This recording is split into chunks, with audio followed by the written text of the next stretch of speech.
We be live! Hello, everyone. We be live. Guys, check out my new camera. Hey, wait. Hold on. It's not doing. No working. Now it's working. Yeah. It follows him. Yeah, it just follows me. Hey. We can't really zoom in though. Like you were trying to zoom in. Wait, I was like, I think I forgot the command. Like, it's. You're not doing this. Like I'm telling you, just do this. Just do this. It's not that. I'm promising you. It's not. Okay, fine. Just try it. Would it hurt you to just do this? You already tried. It doesn't work. Yeah. So just can you do this? No, it's not that. I know it's not that. Okay. But Maybe do it. At least this is working. Panning is working fine. Yeah, hello. yeah, okay, cool. Tino is here saying hi. Darko is saying hi. Guys, so we're here just to answer questions on Patreon and on Superchats. StreamYard has a new feature that when you send us your Superchats, it goes to a specific place where we don't have to like keep. It makes it a lot easier. So we're answering Superchats. So whether you're watching this on Harris Sultan Show channel or on the Secular Jihadists channel, send us a Superchat and we will answer them. We have some questions that is posted on Secular Jihadists Patreon account. We answer those as well. And after we answer the Patreon questions and the Super Chats, whether it's on Harris Sultan channel or on the Secular Jihadists channel, we go and bring up members, YouTube members on Secular Jihadists, and also Harris Sultan patrons can come up as well, right? I haven't pasted the link. Post the link to your patrons as well. So yeah, it's a bit complicated. If you're a Secular Jihadist Patreon, you get to post your questions ahead of time and we will answer them. If you're a Harris Sultan Patreon, you get to come up and talk to us. Or if you are a Secular Jihadist YouTube member, you get to come talk to us on air as well. But the most simple thing is the Super Chats. If you want to do Super Chats, you get to and we will answer the questions. I have 3 questions that we have from patrons that we can answer today, but you also have a very interesting video that you want to share with us. It's like yeah. Which one do you want to do first? You want to do the patron questions first? Let's do a patron question so we can warm up. We can warm up. Okay, cool. So because I've already made a dedicated video about the topic that I want to share with you later, but I think it would be a good video for you because I'm over the moon. Like it's about a week old and I still can't wipe this grin off my face. I'm having this sadistic pleasure out of this. I don't know how people are going to judge me, but I don't know. I'm still tweeting about it a week later. Really? Yeah. I can't wait to see what it is. I haven't been updated with Pakistan. There's so many things happening in Iran right now that it's just consuming so much of my time. So, by the way, if we have time, I could show you some interesting tweets that I've been posting about Iran, what's happening in Iran as well. I've been tweeting. I've been retweeting. Yes, you have. Thank you so much. Thank you. We love doing that because I miss you. I really, really miss you on Twitter for a very long time because you have a decent sized account. Apostate Prophet ended up getting his account back. I think he's got 50K followers or something. For some reason, I thought you were going to say ban. I was like, what again? Okay, no, that's great. Yes. Yeah, no, it's great. So yeah, I think between us 3, probably Apostate Prophet and I, we are a bit more trolly than you are. So we're getting these crazy engagements, man. Crazy engagements. Yes. I don't know why we're getting a lot of engagements from these angry Muslims, both kind of Muslims, lipstick Muslims and, these Salafi hardcore kind of Muslims. What do you mean more trolly? Like, I don't know, like we troll them a little bit, like, like we just, I mean, AP is a bit more, like he posts photos of Aisha, little girl and a 52-year-old man, that kind of stuff. He does a bit more of that. So yeah, he gets, I don't know, he's getting a lot of engagement with his tweets. But my tweets are doing really well too. One of those tweets, I'm going to talk to you about it. And obviously The Print, which is one of the major left-leaning liberal news outlets of India, finally they did a story on me. Not necessarily on me, but about my tweet, which did really well.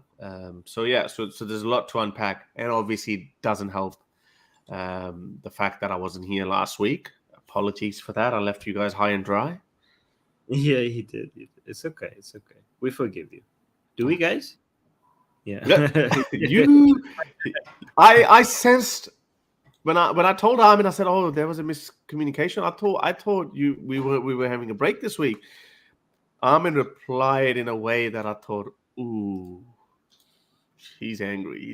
He's pissed off." Like, but maybe he wasn't. It's just text messages. Like you get lost in text messages. Yeah. No, I think you're reading too much into my text. I think we assume the worst in text messages. Why is the lighting weird for me? I don't know. Okay. It's fine. Yeah, I don't know. You look too pasty. You're looking very pasty with a blue tinge. You know what? I'm not getting outside that much. I need more sun. I need sunlight. Yeah, you need sun. Too white. Look at this. Jesus yeah, you're almost Caucasian. Nah. Aryan. I'm like, I was gonna say something, but no, that's too inappropriate. Wait, I just became racist. Unfortunately, you said Caucasian. I was like, nah, like I treated it like an insult. Jesus Christ, I'm racist. I'm sorry, guys. I'm so sorry. I don't know. I don't know. You got to do something about your lighting. Look at your face now. Look at your face now. No. Leave that on, and now look at your face. No, leave that. Whatever you were watching on your screen. Oh, I was looking at the article D had said. Yeah. Oh, no, you. So you can't. Yeah. Better. Yeah. Look at your face. Look at your face on the screen now. Is that better? No, you get even whiter than that. Okay, so what should I do here? Because this white screen that reflects on you become even whiter when you look at your other screen. Was that bad? I don't know. Well, tell me. Give me some feedback. You look like a vampire. Like You're looking like a vampire. Speaking the Mind is just became a member, and you keep welcome to. Oh no, you increase your membership. Thank you so much. How can you tell he increased your membership? Can you tell? Because I'm seeing I have my phone on in front of me as well, so I see the super chat. Right. Yeah. So we have one new member, and one member upgrade. Okay, cool. Thank you. Well, we should get to the questions. Okay. Yes, let's start. Armin the Vampire. I'm trying something new. It's called buymecoffee.com/Sultan. So apparently a lot of content creators are using that because it doesn't force you to commit any more than a month, like not on recurring basis. So I don't know. So let's have a look. If you guys look at it, Look at this. Yeah. buymeacoffee.com/Sultan. So you can just go like whatever, 1, 2, 3. I think just once. You have to spend the money on coffee because I don't know. No, yeah, that's a lot of coffee. is that like you have to commit to? What if so much do you have to actually spend them all on coffee? Like I don't know what. Yeah, I don't know. No, you don't have to. I think you get the you get your cash. So yeah. Yes. I feel like I'm lying to people. Like people give me money for coffee, and I'm spending it on rent instead. I think they get it. All right. All right. Let's look at the questions. Here. This is a question from D saying, "What do you make of Raisi addressing Palestinians while normalizing ties with Saudi Arabia? Where is this going?" Ooh. So this came with an article that was sent to us by D. So let me get this. I actually haven't seen this, so I'm looking at this myself for the first time. Okay, let me go this side. All right, so what is this? Iranian President Raisi addresses Palestinians in Gaza on Jerusalem Day. What does he say? Where is the article? Where's the rest? Oh, I have to pay for this. God damn it. In the first of its kind event, Iran's president urged Palestinians to press on with their struggle against Israel. Okay. First of its kind? Why is it the first of its kind? What is this? While normalizing ties with Saudi Arabia, where is this going? Well, okay, so I don't know if this is a new switch. I know the purpose of the focusing on the Palestinian cause is for Iran to have some influence in the Sunni world. So if you want to put these together, the Iranian regime has been um, has had in the past couple of years has been alienating itself from the rest of the Islamic world, right? Because of how anti-Sunni and how middling it has been in Sunni country interests all over the Middle East. The Palestinian cause has always been a way for the regime to exert some influence and to show leadership, not over the Shia world around in the Middle East, but also the Islamic world as a whole, because the Palestinian cause, it has been an excuse for the Iranian regime to show its leadership. It's a leadership that hasn't forgotten the Palestinian issue, right? Like it's the Saudis, the Saudi government has betrayed you, and is, the UAE, the Qataris, everybody is getting closer to Israel, Egypt, Turkey, and even Turkey was trying to compete with Iran over like making the Palestinian cause front and center for a while, and then they completely did a 180 on that, and they became closer with fixed ties with Look Israel at the as well. camera. Oh, okay. So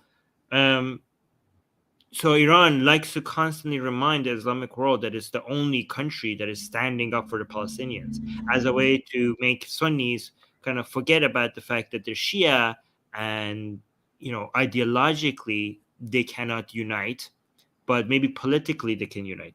Which other government is out there that is fighting for the Palestinian people? They But how try do to. they tackle this question? Or this point that there's so many other Muslim countries who haven't recognized countries like Israel, for example, Pakistan. Yes, I know they're not actively involved in funding any resistance movement in Yeah. Israel, but Pakistan does pay a price for, or because I know people are so anti-Israel in Pakistan that Pakistan does end up paying a price for it, for this foreign war or foreign conflict, because Israel gets closer to India. Israel has these defense treaties with India, and any Pakistani politician or journalist, they just try to float an idea. They say, okay, let's just see why. Look, these Arab countries are accepting or recognizing Israel. Why are we fighting with Israel? And then those guys get cancelled. They get, they get shouted down, basically.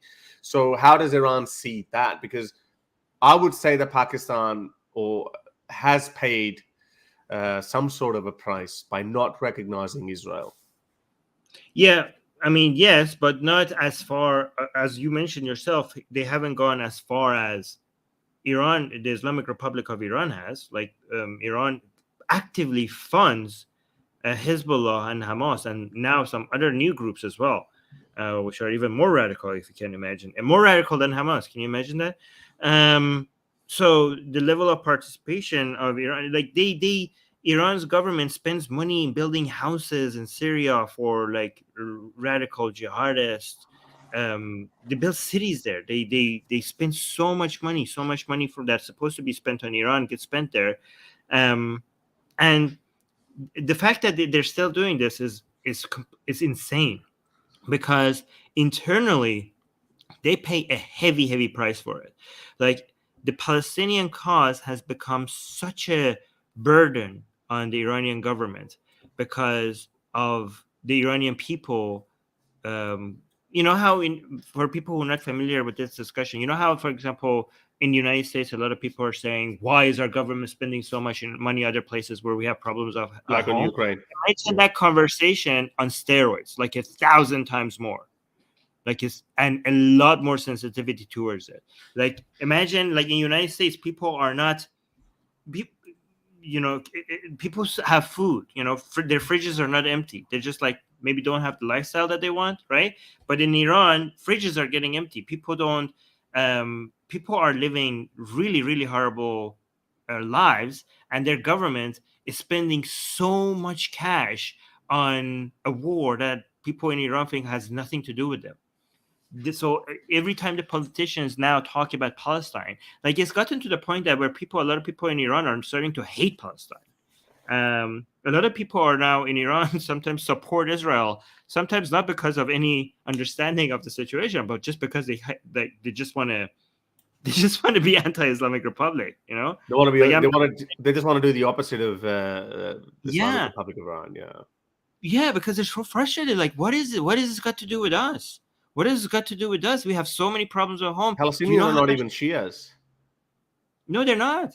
They're not. But they're such an important tool for the regime to exert influence around the Middle East. You know? With Syria and Lebanon. Yeah, Syrian. No, but it's about the whole thing is about the Palestinian cause. Here's okay. So here's, do you know the main branch of Iran's army that is supposed to focus on operations outside of Iran? It's called the Quds Force. Quds Force, right? Quds. Quds. What you know what Quds means? Al-Qudsi. It means, yeah. Okay, so basically the entire Dome of the Rock and Masjid al-Aqsa area. So that's their destination. That's the final destination. The whole point is to capture that area. So, I mean, imagine if, like, the United States CIA was rebranded as Tehran. Like, so we're like, why is it called Tehran? Like, oh, because that's our final destination. Like, we're supposed to capture that. But that's the name of the main outside Iranian borders military operations. It's called the Quds, as if like that's our goal, that's our final destination. So that's pretty stupid. and, yeah, that's pretty stupid. But here's the thing. Now, this is also a major 180 on getting closer with Saudi Arabia. Yeah, because so how's that going to impact everything? Like, there's a lot of Yeah. things changing very rapidly with other countries dropping dollar, China and Brazil getting closer. Like, all of this is happening, and now it's happening at the last place where we could have expected a year ago. Between Iran and Saudi Arabia getting closer together. Well, because this shows a level of desperation, and it shows the power of China. The China influence is so big right now in the Middle East, right? Just for people to understand how big of a 180 this is, the main enemy of the Islamic Republic of Iran, okay, unlike what many people think, the main enemy is not the United States, and it's not Israel, okay? It's Saudi Arabia. It's Saudi Arabia, right? Even from Khomeini's time, he mentioned many times that he hates the Saudis more than the Israelis and the Americans, and he also hated, and Khomeini's regime hating America. That's also because America is an ally of Saudi Arabia. Otherwise, they would not have hated America. Let's just say, probably, there's an Israel-Palestinian element to that as well, I guess. Yeah, but also, Iran might have was looking into having normal relationships with United States if the embassy thing didn't happen, if there was a hostage takeover over the embassy didn't happen. Possible, yeah. So that's another conversation. The thing is, Khamenei himself also had shown so much hatred for Saudi Arabia a couple of times, and the entire religious storytelling and singing, like the religious rituals in Iran, they call them maddas, it was focused, things that were sponsored and endorsed and also celebrated by the regime itself, was constantly focused on songs and stories about capturing Mecca, right? Like, I could show you so many like revolutionary Iranian songs, religious songs about the day that Mecca would be part of Iran's soil, right? Like, we don't have that in Saudi Arabia. Like, Saudi Arabia, as bad as Saudi Arabia regime is and the war crimes that they committed, they don't go and like, oh, we're going to capture Tehran. Like, there's no such thing. But the Iranian regime is promising, like, is endorsing and celebrating people who are promising one day capturing Mecca and bringing Mecca to within Iran's borders, and celebrating that. And so for such a regime to all of a sudden come now and say, like, okay, let's be friends with Saudi Arabia, that shows that things are not normal in Iran right now. They're desperate, and they need money, and they need friends, because they are so isolated right now.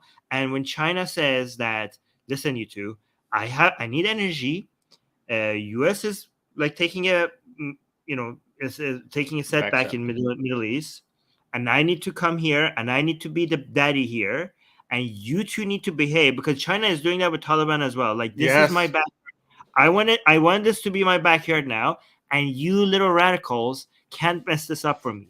So you better, kiss and make up and act like like stable little countries, and do what daddy says. But Do that's what daddy. but a lot of people are saying, "Oh, look, see, America. It was America that wanted this wedge between Saudi Arabia and Iran." Blah blah blah. It's like, not really. Maybe. I mean, yeah, these geopolitical issues, that they're not just one layer deep. There's so many layers in them. But you're right. For China to be able to bring them closer, there's so many other factors. China is also there at the right place at the right time, kind of thing. Taliban have just gotten here. Saudi Arabia, I don't think Saudi Arabia has to lose a lot. I mean, they probably have had this Yemen war for going on for so long. Biden threatening America, threatening Saudi Arabia that, you're maintaining this hegemony over oil prices, blah blah blah, and forcing Saudi Arabia to pick a side, either the US or Russia, or the West or Russia. Iran can't, go get closer with America because of all this 40+ year history. So, and because of Masa Amini and all of these other things, and as you said, they're struggling. They've been struggling economically. So all of these things have been happening for such a long period of time that China just happened to be there to exploit it. Now, you mentioned Taliban. Yes, I was reading, I can't remember which, was it New York Times or one of these respectable news organizations. There was an article written that they are looking, that they're finalizing a deal, or they offer. Well, I said China has offered $10 billion to Taliban to gain access to its lithium reserves to make batteries. So it's like, whoa, Taliban, like the West with all their anti-human rights sanctions on the Taliban, China comes in and says, yeah, let me give you some money. Actually, China, in a surprising move, has come and told the Taliban that they need to get their Human Rights Act together. Women's education, I think, I read that too. Yeah, and human rights stuff. Yeah, and I was like, whoa. China telling Taliban. Imagine how bad the Taliban are. That China is saying, hang on a second, mate, bro. This human rights thing, you guys, China, we're bad, but you guys. People say don't say China, say CCP. Yes, okay, sorry, CCP. Yes, yeah, but yeah, I mean, but it gives me some hope because, see, the thing is that we understand that the United States doesn't support human rights for the sake of human rights. Human rights is a political tool, right? I mean, but however, does do as much as it can.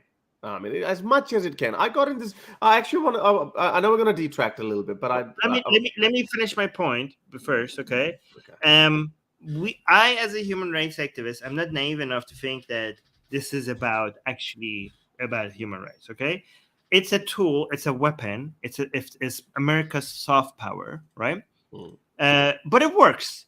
It's not consistent. It applies it to some countries that its enemies force it on them more than, like, it uses it as a weapon against Iran, for Islamic Republic of Iran, more than the Saudi government. Because they're the ally and they're not. So it's inconsistent. It's not the main goal. It's a tool, a soft power, but it's there, right? I want them to use it. I'm not this like, Islamic countries are bad, so Daddy America loves human rights, so yes, you're good. It's not black and white. Yeah. It's not black and white. Yeah. I understand that this is a weapon that they use it, but I'm glad that that's a weapon. That's the only way that we could make. We can't appeal to the power as bees. Like, these are systems. They're not individual humans. They cannot care. It's all about power, right? But even if it's an excuse, it's our only way to get human rights to matter. It might not be their goal. It's our goal. But we need to create a world where for them, it becomes a powerful tool even though they're using it as a weapon, we want them to use it as a weapon because it's the only way to get human rights normalized. And the thing is that will be successful. The reason why that would be successful is because human rights and democracy and secularism and all the other Enlightenment values, like the separations of powers and stuff like that, they are good for stability. And even if these countries do not want human rights itself, they want stability. And human rights is good for stability. It's good for economics. It's good for business. And when you see China, because I know this, sorry, when you see the CCP telling Afghanistan, the Taliban, to clean up its act, it means that it works. Like, this is like human rights, secularism. These are things that works. And to me, this gives me so much hope for the future, because all the powers eventually will get to a point where they will have to do this for the sake of stability, because stability is good for business. And the future of human rights to me seems bright, because for the sake of maintaining power and for the sake of business and for the sake of trade, at some point, every country, every power will realize that this is what they need to focus on.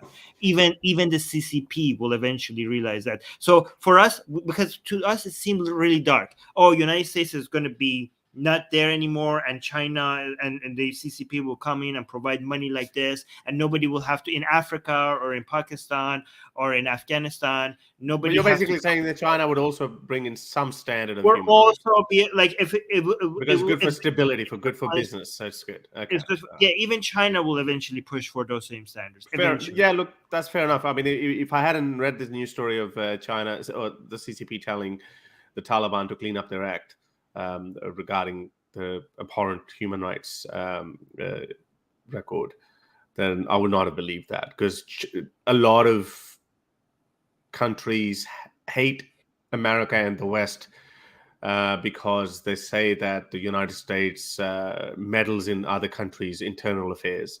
And I say, well, you have to. America does not have to do business with countries that destroy that abuse other people's human rights, or at least human rights of their own people. America does not have to do business with them. Some cases regarding Saudi Arabia, yes, I mean, it's not, America cannot be 100% transparent about that, or can't be 100% consistent about that. It just doesn't work that way. For example, someone was telling, like, oh, hang on, what about Afghanistan? Yeah, why does America have this arbitrary application of human rights standards?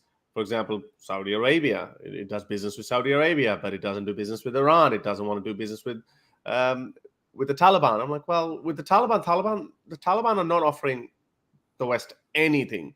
So there's no need to get in bed with them. Yes, if the Taliban did have something that the West really, really desperately needed, then yeah, they might have had to ignore their human rights records. So, but now they don't have to. But if the Taliban did not have these horrible human rights records, then America would have had no problem. They would not have placed any sanction on them. So even you see this inconsistent application of human rights standards. That's because you can't really destroy your own economies either. I mean, if you take out Saudi Arabia, then the whole energy industry is thrown in disarray, so you can't really do anything about it. But anyway, I think yeah, we're spoken a lot. Let's move on. Okay. Well, can I add something to that, because I think it's something that people don't understand when they talk about middling, because what you said is such a good point. It's kind of like, because they're middling. Well, they're not really middling. They're telling you the conditions of when they would work with you, right? So they're like, oh, why are you middling in our business? I'm like, we don't have to middle, but if you don't do this, then we don't do business with you, right? But it's just United States economy is just so big that people can't refuse to do business with the United States. So they're complaining about, why is it so important for us to work with you? But it is, like, that's how it is. Like, so imagine that you come to me, right, and you're like, Armin, I have some products I want to sell you. But you find out that I abuse my pets, then you'd say, well, sorry, you're a horrible person. I don't want to have to deal with you. Yeah, okay, for sure. Like, we're like, yeah, I don't want to deal with somebody that is that kind of a person. And you're like, hey, why are you meddling with In my how I private do life. things? I'm like, I'm not meddling. I have a right not to do business with you. Like, you can't force me. Like, in fact, the people who are complaining about meddling, they're the ones who are meddling. Because you are telling the United States, like, you are saying that they have to be forced to do business with you. Like, how does that work? How It's does like, that work? but let's add another caveat to it, because it's not really that black and white. But if I have something and like I have something really, really important, let's say I have something that you really need. I have, let's just for the sake of the argument say I have petrol, and there's petrol shortage in the entire neighborhood, and I'm the only petrol station, and that I abuse my pets. And then under normal circumstances, you would not do business with me, but today you're going to have to ignore that, and you'll be like, damn it, I don't like this guy, but I have to do it. This is why I always say that people who look at, there are different kinds of allies as well. The way United States deals with Germany or France or Britain, Australia or Canada, New Zealand is different to how the United States deals with Saudi Arabia. I can place my bet. I can bet my life on this, that when push comes to shove, United States can abandon Saudi Arabia. United States can, but the United States will never abandon a democracy like, let's say, Australia or Britain or France or Germany. It just cannot happen. It just would not happen. People just don't understand that. If we found out, for kind of like Taiwan, right? Taiwan is a democracy. There's no human rights issues or whatever. We know that. We're probably at a cusp of this Third World War. I'm actually freaking out about that, but anyway, we'll probably talk about it some of the time. Mm-hmm. So I have a feeling the messages that we're getting from the CCP, they're not very encouraging. Well, actually, see, recently they came out and it was a little bit better than we anticipated. The messages They just said they just told America that we do have the ability to sink your aircraft carriers, and then they showed this. That. But the messages sent to Taiwan seem to suggest that they want to do it through peaceful means. Here's the thing: China doesn't want to attack Taiwan. Like, if that ever happens, it's because it feels like it ran out of options. Like, its ideal situation is to slowly politically change the politics in Taiwan, and what it did with Hong Kong. Basically, that's what it wants to do. It does not want to attack Taiwan. But it's screwed up. One country, two systems. Everyone knows that was just BS, because Hong Kong has been losing its independence, or the second system, this democracy, over the last couple of decades. That was however long it would be so devastating for China's economy if a war starts. Yeah, I know. I've looked at. So I'm invested in this conflict, and I watched a lot of even pro-Chinese people. China's surrounded. There's no way that the world will come out the same way. And it would be very difficult for the world to actually bounce back from it. But China would not win easily, or actually would not win. Like, I've seen so many of these war games, and I said China would not win. If they can capture the entire mainland Taiwan in 48 hours, which is impossible, then forget it. The US aircraft carriers would be there in no time. Within nothing, 48 hours, they'll be there. And it's not just US, it's also Japan, South Korea, Australia. You have to deal with all of them. But it'll be led by the US. I mean, these countries are nothing on their own. Yeah. We need the US. I don't know, man. It could that whole thing could break China apart. Like, I don't. Yeah. It's too much. Yeah. Like, attacking Taiwan could just break China. So I don't know what they're gonna do. Yeah, but this is what happens. Like, when you have a dictator at the helm, he only hears what he wants to hear. No. The CCP is so much smarter than Putin. No, but yeah, it was. But Xi Jinping is a different beast altogether now. It's a different. I'm not saying they're good. They're not good people, right? I know you're saying that it's more organized. It's not like Putin. I know what you. Yeah, it's not calculated. And there are a lot more people. But haven't you been watching, like, how in the last annual meeting or whatever they're called, he's replaced everyone with his own guys, and which is exactly how. It's more okay. That's why I'm saying we should distinguish between evil and smart because and crazy, okay, because that all is working out for them. If the goal is to keep, if the goal is not to make the Chinese people's lives better off, and the goal is to just make the CCP more powerful, they're doing the right thing. Well, the right thing logically, not morally. So No, they're I'm not looking at it as good versus evil kind of thing. I'm just looking at it the same formula that we've seen dictators or authoritarian leaders have always applied, which is surround themselves with the yes men. Like the original leadership challenges are gone, and then those yes men, because they owe their entire careers and their lives to this king of the hill, and then they just say whatever he wants to hear, and then you become a recluse. You don't, like, kind of like what they say what happened to Putin. Putin was being given this information that he wanted to hear. Oh yeah, the military is good, the military is ready to go. Any general who told him, no, sorry, our military, like, our tires are screwed up, we don't even have enough petrol in our tanks, those guys were kicked out. So that's one fear. I was Peter Zihan is, I've been listening to him a lot. So anyway, so yeah, like, I'm not an expert. I'm just speaking my mind out. We'll see. But if anything happens, they have a very short amount of time, because the United States' new technology and its military weaponry is going to come off the shelves very soon.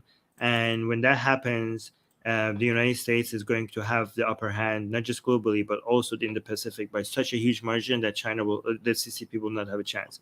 So if there's supposed to, people are analyzing because of that if there's going to be a war, it's going to be soon, because CCP is losing the window of opportunity. Yeah, because by 2027, America will get a few more ships into service, which will further advance U.S. Navy, which they don't want. So if they want to do it, they've got to do it before that. Okay. Yeah. Brent is saying, don't forget to give the stream a like, beautiful people. Every like and comment counts. Yes, guys, guess what? You can support us financially without spending any money. Isn't that amazing? Like, your likes and comments is financial support for us, and you haven't even spent a cent. Isn't that such a great deal? So please like and comment and subscribe and help these channels, and yeah, for free. Help us for free. Isn't that great? Okay, cool. So I have another. Do you want to do something else, or do you want to go to the next? Okay, let's do that. Okay, are you ready, Armin? Do you want to hear something interesting? Do you want to hear some good news? Mm-hmm. So last week we heard this news story that came out on national TV. We saw a lot of people. But before we go there, let me show you a press release at the back of which this TV show came about.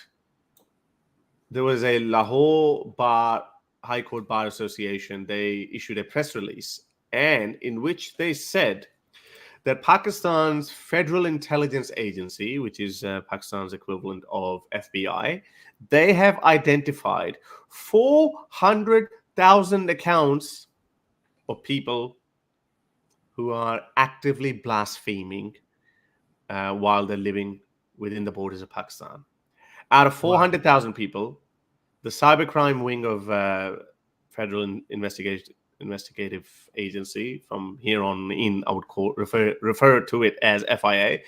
They have arrested 119 people, and they've already had 11 people. They have announced death sentences to 11 such people. So 119 people are facing trial under blasphemy. But this 400,000 people, that's a huge number. Now, you might be wondering, 400,000 people, I'm skeptical towards it. I don't know, is it 100,000, 200,000, whatever. But apparently it's a big deal. A lot of people are worried about that. So when this press release was issued, as you know, we're going through this month of Ramadan. During month of Ramadan, Pakistan has this new it's become a culture in Pakistani. It's become a Pakistan's pop culture that during the day they don't show any entertainment because people are fasting. So they don't want to tempt people towards sin. So after iftar, after the sunset, so now you can do all kinds of other things, like you can have sex with your wives and whatever. Now there's a break. Now you can chill. So so all across Pakistan, they've got 100 plus TV channels. They have these special thing called a Ramzan transmission. So that's where they talk about it. Now even that's like infused with a lot of entertainment / clerics sitting there and all kind of crap. So out of that Ramzan transmission, let me play you a video where you're going to find this extremely funny. Let me find this video. Where is it? Okay, so you would see these grown-up clerics crying while they're discussing this new press release, and they're saying there are 400,000 people. You ready? Yes.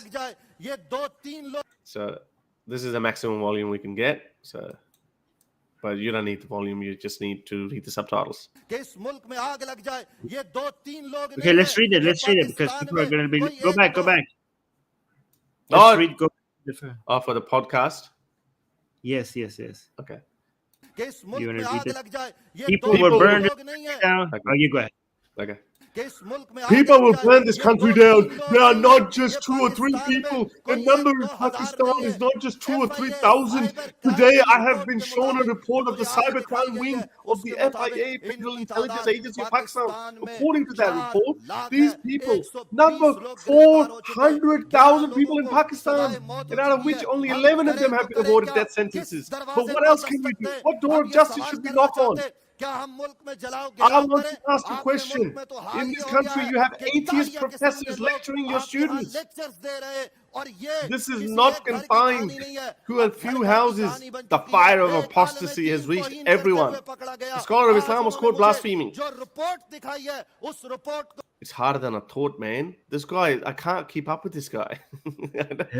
I'm shocked to see the report they have shown me today. This is all happening. Wait, did you say 4,000, right? 400,000. 400,000. Oh my God. 100,000. I reckon there might have been a bit of exaggeration there. But have a look. But watch, so, it gets better. This is like an atheist takeover of Pakistan. I was like, okay, guys, what the hell? Armin, we're in Pakistan. Oh. We know the kind of blasphemy that you've done, yeah? What did you do? You ate the Quran? You burnt the Quran? I spit on the Quran and I tore it apart and I threw it and I burned the Quran, yeah? Bro, you are nothing. You are nothing. Look what our brave kids in Pakistan are doing. You want to get to that? Well, I mean, I don't want to say... Yeah. I don't want to say what I feel because I don't want to encourage something that people might get in trouble for in Pakistan. But I have some feelings that I cannot express right now. But okay. But yes. Okay, listen to this. This guy is a Pakistani movie star. He actually got in trouble for that too, and rightfully so. And I'll show you why. I'm sure to see the report they have shown me today. Oh, parents, this is your responsibility. Or what happened? Oh, parents, this is your responsibility to keep an eye on your kids.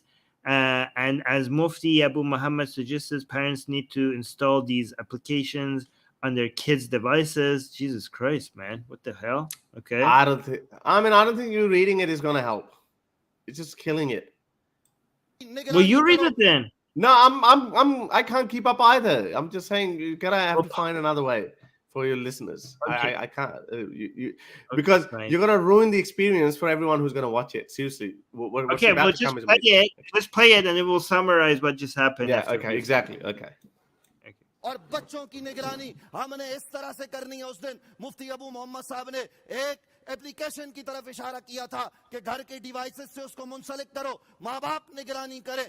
इस वक्त आपके मुल्क को तबाह करने की साजिश की जा रही है। मैं सिर्फ इशारतन ये अर्ज कर रहा हूँ, फैसल कुरैशी साहब प्राइवेट पार्ट्स पर ला इलाहा इल्लल्लाह मुहम्मद रसूलुल्लाह सय्यदा तय्यबा ताहिरा आबिदा जाहिदा ज़किया मुज़क्किया हजरत सय्यदा फातिमा का नाम लिखा हुआ है। इससे पहले हम मर क्यों नहीं गए? ये दिन देखने से पहले हमें मौत क्यों नहीं आ गई? इस वक्त ये कहा जा रहा है कि हम 7 अप्रैल को Pakistan He's shouting and he's screaming and he's saying, oh my God, why did we not die before we got to see this day? These kids, they're writing the names of our sacred personalities on their private parts, on the penises, on the vaginas. Oh my God. Okay, if this is what they made just a huge mistake. You know what the major blunder here? You just told us, because he was saying all that us. No, he just told us exactly what hurts him the most. Do you know what you're doing, sir? You are now responsible for more writings of Muhammad on private parts of body. I have never heard of this before. I've never heard of this type of blasphemy.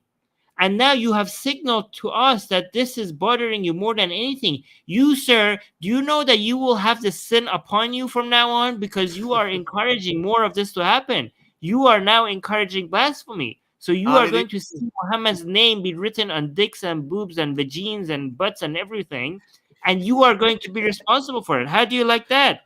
How do you like that? But no, look, these guys are performers. Okay, they really upstage everything. You know how there's this whole thing about, oh, watch me how I'm going to deliver this fiery speech. So he this is his moment to shine. That's what he's doing. But having said that, though, because I picked up on it straight away, I put these subtitles, and some people actually stole my subtitles and they're putting their logos on top, because I had to work hard, and I think I was angry that Pastor Prophet actually showed the other guy's video, who actually stole my video and put his own own logos in the top right and left hand corner. But anyway, so I picked up on it straight away, and I made some videos on it. Pakistan government has never been this quick in banning my video, because I took the piss out of this, and I made this video. I said, "Oh, these clerics are crying. Pakistan explodes with blasphemers." And within 4 days, they got my video banned. Usually it takes them like a month or 2 months, because by the time they submit a request to YouTube processes it, and then they take it down. But they took it down within 4 days. I was like, wow. Or 3 days, actually, not even 4 days. They took it down within 3 days. I was like, wow. So that means it must be hurting them. It must be like, whoa. Because we're taking the piss. We are using it as a medal of honor. It's like, it's working. I'm telling these people, like, hey, it's working. And these idiots have just they've just given this new life to this movement. We're like, whoa. Now, after that, there are like 100 plus ex-Muslim channels of India and Pakistan. They've been commenting on that non-stop, because this is just mind-boggling. Yeah. Okay, so you have inspired me, okay, with this video, because for people who don't know, Atheist Republic produces its own blasphemous art. And now that this guy has given me to go back to the Atheist Republic team and create, here, let me show you our blasphemous art here. So this is the type of blasphemous art Atheist Republic produces. So you can see all our blasphemous art on blasphemousart.com. We have so much blasphemous art. This is just an example. So if you go, for example, to our main website here, you can see that we have a lot of blasphemous art, gods and goddesses. You can see, like, it goes to 51 pages of, you know, if you want to see the uncensored version, you could click on the view on uncensored, right? But we have gods and goddesses and hijabi art. So you can see Egyptian gods. We have Muhammad. If you go let's go to earlier pages. Oh, wait, what page is this? Yeah, you can see we have Mother Mary. You haven't left any god or goddesses or any holy figure. You haven't left anyone untouched. Yeah, we have even each other. Yes, we have Fatima and Aisha as well, right? You can see, right? We have Kali and Muhammad. Oh, right. We have Ram and Muhammad. Oh, right. Why is Ram blue? Ram's not supposed to be blue, is he? Yeah, he is. Yeah. Is he? Oh, okay. Yeah. We have Kali and Sita. Okay. So we basically make a lot of blasphemous art. And now that this guy is telling us that one form of blasphemy is writing the name of Muhammad on private parts, I'm going to go to our arts team and we're going to tell them to create a specific Oh blasphemy boy, what are they done? What in response to this news. Yeah. All right, do you want to watch the rest of it? Yeah, go ahead. By the way, guys, check out our art on blasphemousarts.com. But yeah, let's go to the rest of it. But watch it towards the end. What he says. दिन मनाने जा रहे मोहतरम फैसल कुरैशी साहब उलमा आगाही फराम करे ए वालिदैन रब्बे काबा का वास्ता कुरान का वास्ता उठो और किरदार अदा करो और अपने बच्चों को अपने मुल्क को और इस्लाम को बचाओ ये मेरा पैगाम है ये जज्बाती होना नहीं है Did you see how he goes? I didn't mean to be melodramatic. he actually said I didn't want to be overly emotional, but I just thought overly emotional because he was being melodramatic, so that's why I threw in that word. But watch this.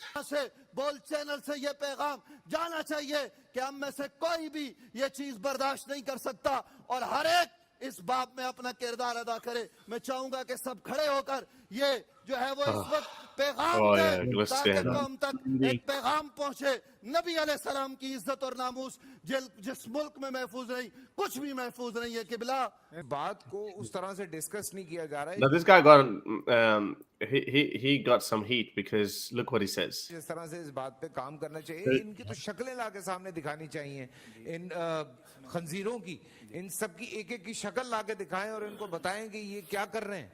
ये जो लोग हैं जिनको सजाए मौत दी जा रही है जिनके साथ ये सब इन सब की शक्लें दिखानी चाहिए ताकि वो खानदान के खानदान पता चले कि उनके खानदान में ये सारा कुछ क्या हो रहा है पूरे. So that's the downside of it, that you've got these people, these are supposed to be liberals of Pakistan.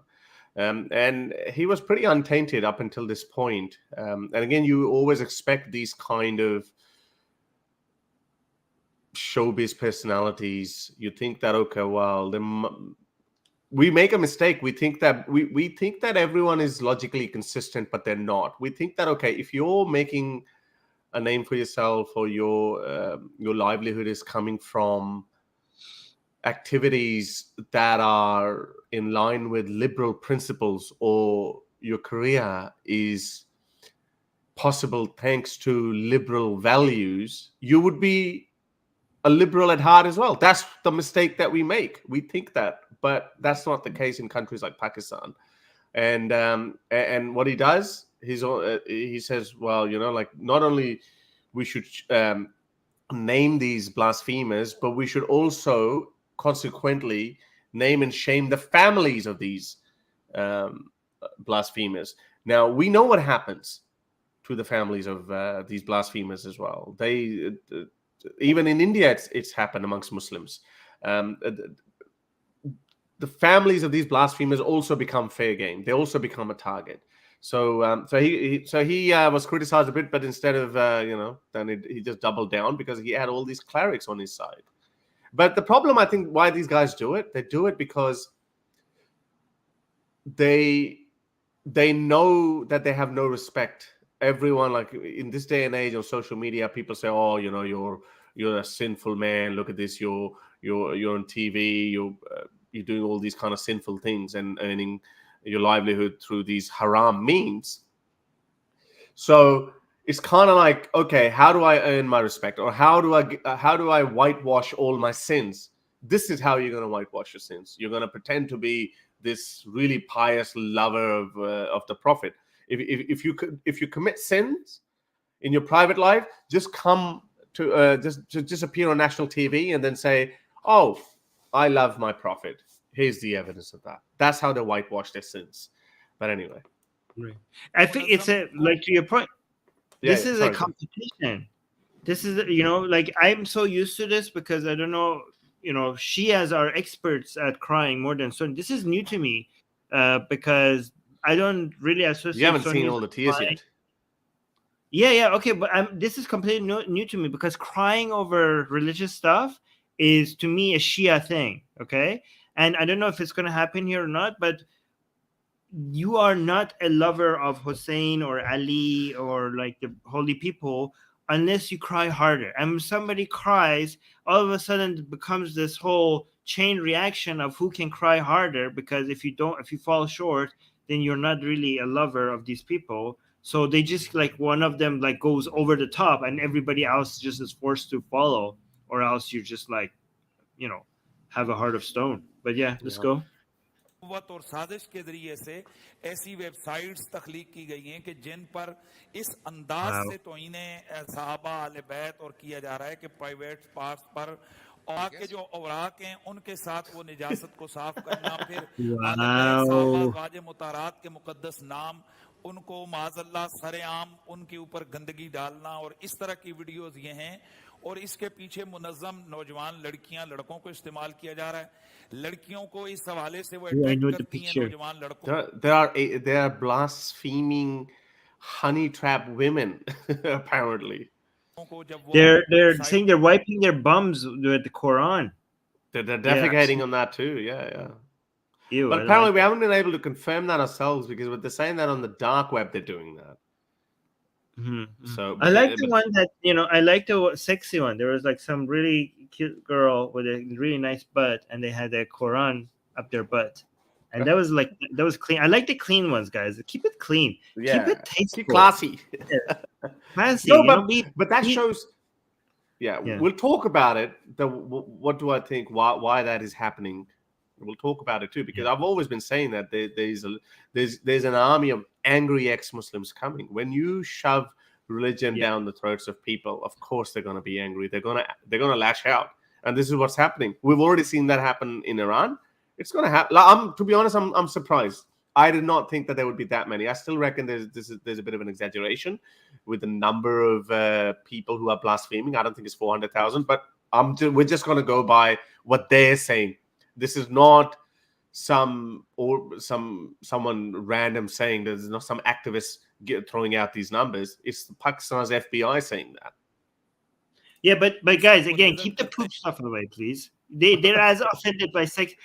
These people are as offended by sexy stuff as poop stuff. So keep the poop away. Keep it clean. It's not hygienic. But yeah, continue. तो वहां से वो खुद ब खुद वो उनके जनाब वो पेजेस खुलते हैं, तो वो उनको इस तरफ अट्रैक्ट करती हैं कि इसके पीछे बैरूनी करोड़ों अरबों रुपया आ रहा है और मुनज़्ज़म साजिश. Who's paying these people, Armin?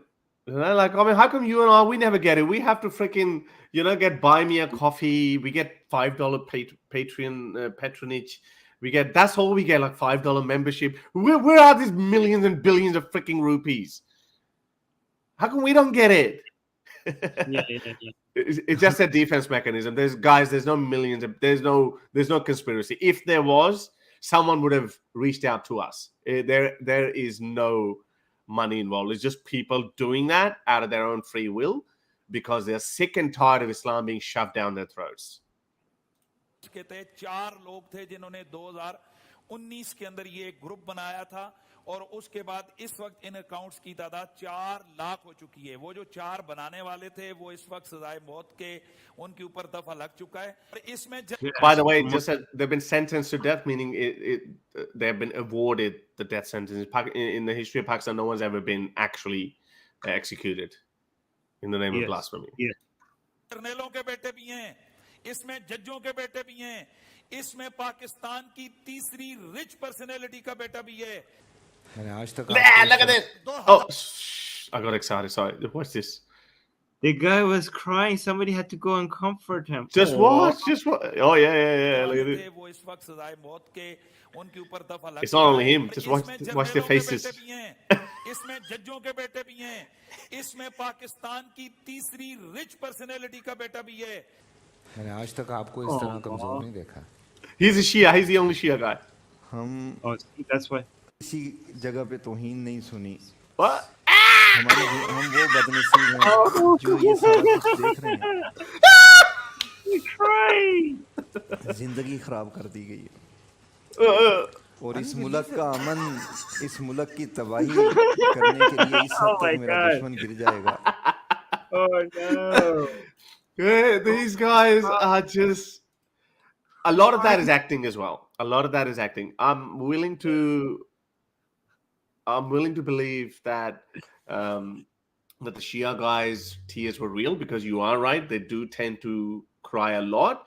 And I found out when I watched the Lady of Heaven movie, and I was surrounded by Shias. Initially, I thought they were laughing. There were some blasphemers just laughing, hee hee. But then when I turned around, they were crying. They were like, ah! I was like, what the hell? It's just a freaking movie. But you're right. Shias love to cry. So that older man, I reckon he was the only Shia cleric. And I think his tears were genuine, but everyone else was like, they were under pressure to act that they're really sad. Doorknob Head has a really good name for it. I think we should use it. He calls it Islamic fragility. Yeah. It is Islamic fragility. I like that. Also, this is another good point. Shikibeh is saying the effing audacity to call for murder sitting on prime time TV. And think about what they're crying about, right? They're crying about pieces of paper and people just writing on things on their private parts that hurts nobody. And they're crying about it while calling for execution of people. They're not, Worse. They don't give a crap about torture and execution. They don't, that's not what makes them upset. They're just casually asking for people to be executed while they cry about things that don't hurt anybody. Armin, worse. The story's not finished yet. So this actor, he got criticized a lot that, hey, what are you doing? You know how volatile this country is when it comes to blasphemy, and people get lynched by mobs. And what are you doing? Why did you do this? And he doubled down, and he got these clerics to speak in his favor. Have a listen. हम देना चाहते हैं कि जो लोग इस वक्त फैसल साहब के साथ, फैसल कुरैशी के खिलाफ लगे हुए हैं, इन्हीं को पहचाने, इनका लिंक है उन लोगों के साथ कि जो लोग ये मकरू धंधा और ये जो मुल्क के अंदर ये खराबी का बायस बन रहा है, इनको पहचाने, इनके अकाउंट्स को चेक करें, इनका ताल्लुक निकलेगा उन ब्लास्फेमर्स के साथ कि जो लोग ये कर रहे हैं। वगरना भाई हम चोर को चोर कह रहे हैं, हम गंदे को गंदा कह रहे हैं, इसमें हमने कौन सी गलत बात की है? और चोर को चोर कहने पर अगर कोई शोर कर रहा है तो समझ रहे हैं कि जनाब वाले ये भी चोर का. So he even dog whistled to even those good Muslims, those good liberal Muslims of Pakistan who were saying, what are you doing? Now he is actually dog whistling, and he's saying, well, maybe these guys are also involved with those blasphemers. And these are not just ordinary blasphemers. Yeah, so you're saying this is so dangerous. So if you go criticize them, you're like, oh wait, you're criticizing us, so you are with the blasphemers. Go check it. That's a threat. You're threatening people, so people can't even criticize you. Just so you sir, you just did shirk because you equated questioning you with blasphemy. Do you see what he just did?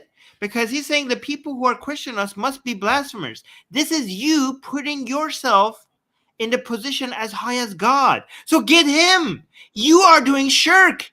You're saying us questioning you is us blaspheming against God. Nobody understands you, Armin, over there. You are some Pakistanis, please go and tell this guy that he just did shirk. So maybe somebody should arrest you. Isn't that a bit shirky? For you to come out? It is a bit shirky, but they're okay with shirk. They're just not okay with blasphemy of Muhammad. So anyway, so you know what he said? I forgot to put subtitles in that video, so I'll just quickly translate. So this actor, Faisal Qureshi, he said, oh, we're just saying that, get these guys a call as per the law. We're not supporting or dog whistling any vigilante action. But in the same show, tell me, how is that appropriate for these people to sing these things on national TV at prime time? Listen to this. They sung this not.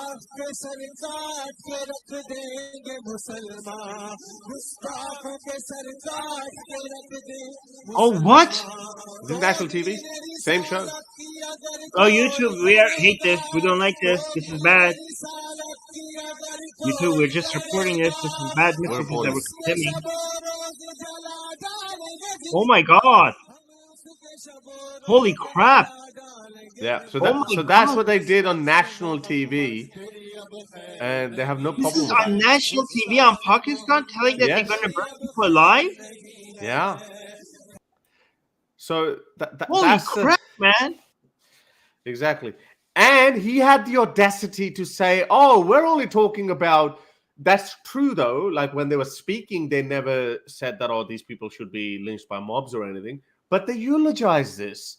At the end of the show, this is what they sung. They sung that hymn. That's the knot that they sung. So That is yeah, insane. it was crazy, isn't That it? is insane. That's Pakistan for you. Pakistan allows this for on national TV, and Twitter takes that. Twitter responds to their request to take down of our tweets that just has a woman with in a bikini and a hijab. We get letters from the legal team of Twitter saying Pakistan has requested us to take this down, and they are asking for people on their national TV to be burned alive. Yeah. I mean, the hypocrisy. No, I think that video is still up on YouTube as well, by the way. On their It's YouTube. up on YouTube? On their YouTube. Yeah, it's on their Bull Wow. TV. If you put that on without saying anything, you will get a strike. No one. Abdullah Samir got a strike for a video of a threat against, that wasn't him. He got his entire YouTube channel is now demonetized, and that's why he had to go to your channel because something that he did not say, because of a threat somebody else made. Yeah, but we're reporting on that. Yeah, I know it happened to him, but I know it happened to him, but yeah. I remember that Paris one. That guy who attacked in Paris, he reported that. He reported his father's interview, and yeah, he got done for it. Yeah, you're right. It's insane. I don't know, man. This is insane. Yeah. Okay. Well, I'm scared for people. For guys, my dear atheist and secular and liberal activists in Pakistan, please take care of yourself. Please stay safe. We appreciate everything you're doing. We are impressed by the level of courage that you guys have, and we hope for you to see better days for Pakistan. Okay, we're not going to give up hope for Pakistan as much as difficult it is. Please tell us how we could be your voice. Leave us comments. Reach out to us. Reach out to Harris. Reach out to us and tell us what we at Secular Jihadists and Harris Sultan channel and Atheist Republic. We're not doing a fraction of what you guys are doing, but if we try to reflect all the work that you're doing as much as we can, because salute to you guys. Amazing. Yeah, I don't know what to do, man. I can't even imagine. That's a nightmare for me. Like, that would be a nightmare. I don't even know what I could do if I was living in such conditions. People on national TV coming out and promising that they will behead you and we will burn you alive. And it's just so normalized that they just allow that on national TV. I imagine, the people who come out and say, like, oh, yeah, well, the Republicans would do the same thing here if they could. Like, imagine, as bad as Republicans are, please don't make it seem like these are the same thing, Imagine, guys, imagine if you were in the United States and the burning alive of atheists were being, normalized on a major TV channel. This is not a normal that the United States will ever see, ever. So this is, there's no comparison. It's so common. It's become such a virtuous religious duty for everyone. Just a couple of days ago, there was this woman in Pakistan. She claimed to be a prophet. So obviously she's got, I don't know, who knows what's going on in her head. But the problem with prophethood is that sooner or later you have to advertise it. But advertising that in a country like Pakistan, that's an instant death sentence for you. Not by the police or courts, but by people. So the word got out that she is claiming prophecy. A huge mob turned up at her house, but someone called the police as well. And that police officer came out and he did something really clever. Let me show you. Initially we saw that, we're like, oh, look at this. If the police is like this, then what else can you expect from these guys? But he actually did a really good job. He actually calmed the mob down by pretending, or not pretending, maybe he believes in that too, but whatever. The woman survived that onslaught of that mob thanks to this fiery speech delivered by this police officer. इस नारे के बगैर जिंदगी मौत है। ये नारा ही हमें आगे लेके जाता है। आप सब भाइयों को, दोस्तों को ये यकीन दिलवाने के लिए दोबारा इधर खड़ा हूँ कि ये मलूना और इस पूरे ग्रुप में जो लोग शामिल हैं उनको निस्तो नाबूद करना इंशाल्लाह, कानून के तरीके के तहत, कानून के कटहरे में लेके जाना और तख्तादार तक पहुंचाने की जिम्मेदारी मेरी है इंशाल्लाह।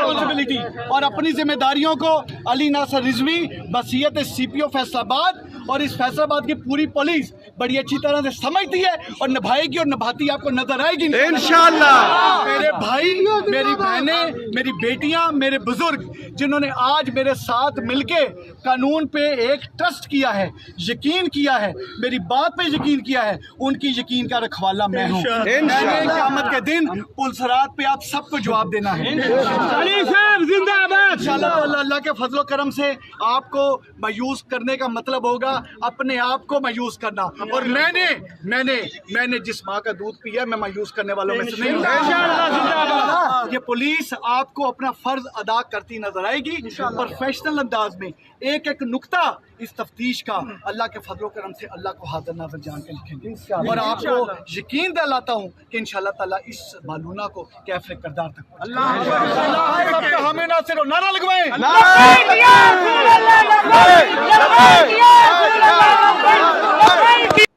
So he even said, let's chant, let's chant. So what do you think is the thing? I don't understand. Sorry? So what are your assessment of that? I don't understand. So he basically said, he calmed the mob down and he said, oh yeah, this wretched person, I will personally make sure that she gets what she deserves, meaning according to the law, blasphemy charges and blah blah blah, and she's found guilty of blasphemy and convicted. That's what he basically led them to believe, because this mob turned up at her house, and I reckon if she wasn't a woman, that we would have heard another mob lynching.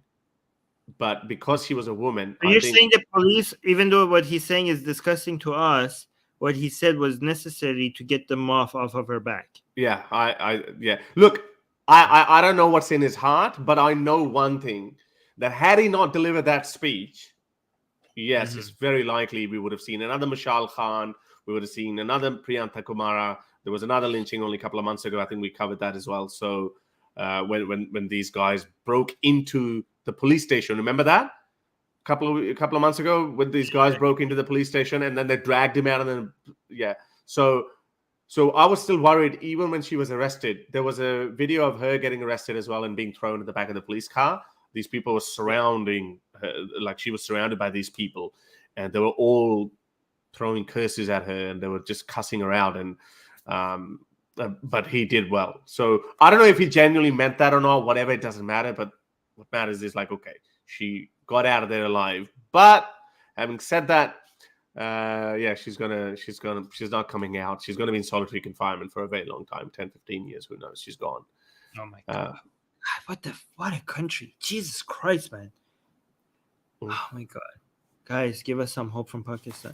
I actually want to talk about it. So basically she claimed prophethood. So I saw her video. I didn't get a chance to put subtitles on it. She was basically, her sister said that, look, she's been having these visions. We believe her. Her sister has converted to her sister's religion. Her name is Sanaullah. And she's saying, well, God has communicated to her. And she's a new prophet, and she welcomed everyone to join her religion. But my point was, doesn't that mean, Armin, that the people of Mecca were more advanced and civilized than the people of Pakistan? At least if we look at this indicator. People of Mecca and these Quraysh, they did not lynch Muhammad, they did not kill him immediately. They initially laughed him off, didn't they? They were a bit more chill. They were like, "Yep, whatever." Like, "Oh yeah, you're a crazy man." But here, if someone pretends to be Muhammad, if Muhammad was alive in Pakistan, that would have been the worst country to be born in. Muslims love to say, "Oh, those were the most wretched people." No, man, those people were pretty cool. Pakistanis are worse than them. Muslim hat on and respond to you. Yeah, sure. Okay. Yeah, Allah means sure that nothing happens to him. Yeah? No. Okay. But let me finish the point, okay? So the way it worked with the Qurayshis and the other tribes there is that to cause some stability, the law and order was not like here's some laws, here's some code of laws that is enforced. Okay, there was a different way to create stability. The way that you create stability is that if you kill somebody from a tribe, okay, the entire tribe will come and get revenge. So that will create the cost of killing somebody would be so high that people will not just kill somebody. So whatever someone's crime is, if you just go and kill them, now that tribe has to be answerable to the entirety of your tribe and also its uniting tribes, right? And that is why at some point the Qurayshis decided to kill Muhammad, and to be able to not have this major reaction, the day that they decided to kill Muhammad, they all had to do it together. So it wasn't like if one person went there and killed Muhammad, right? Then all the tribes would be united against that one person and against their tribe. So to make sure that they basically did a NATO. They're like, okay, let's not have one person kill it. Let's all go show up at his house, and everybody stabs him together, so nobody can come back at us because there's too many of us to retaliate against. So that's the night that Muhammad did his migration to Medina. The night that took so long. That was like 10 years later. I know, but they had to come up.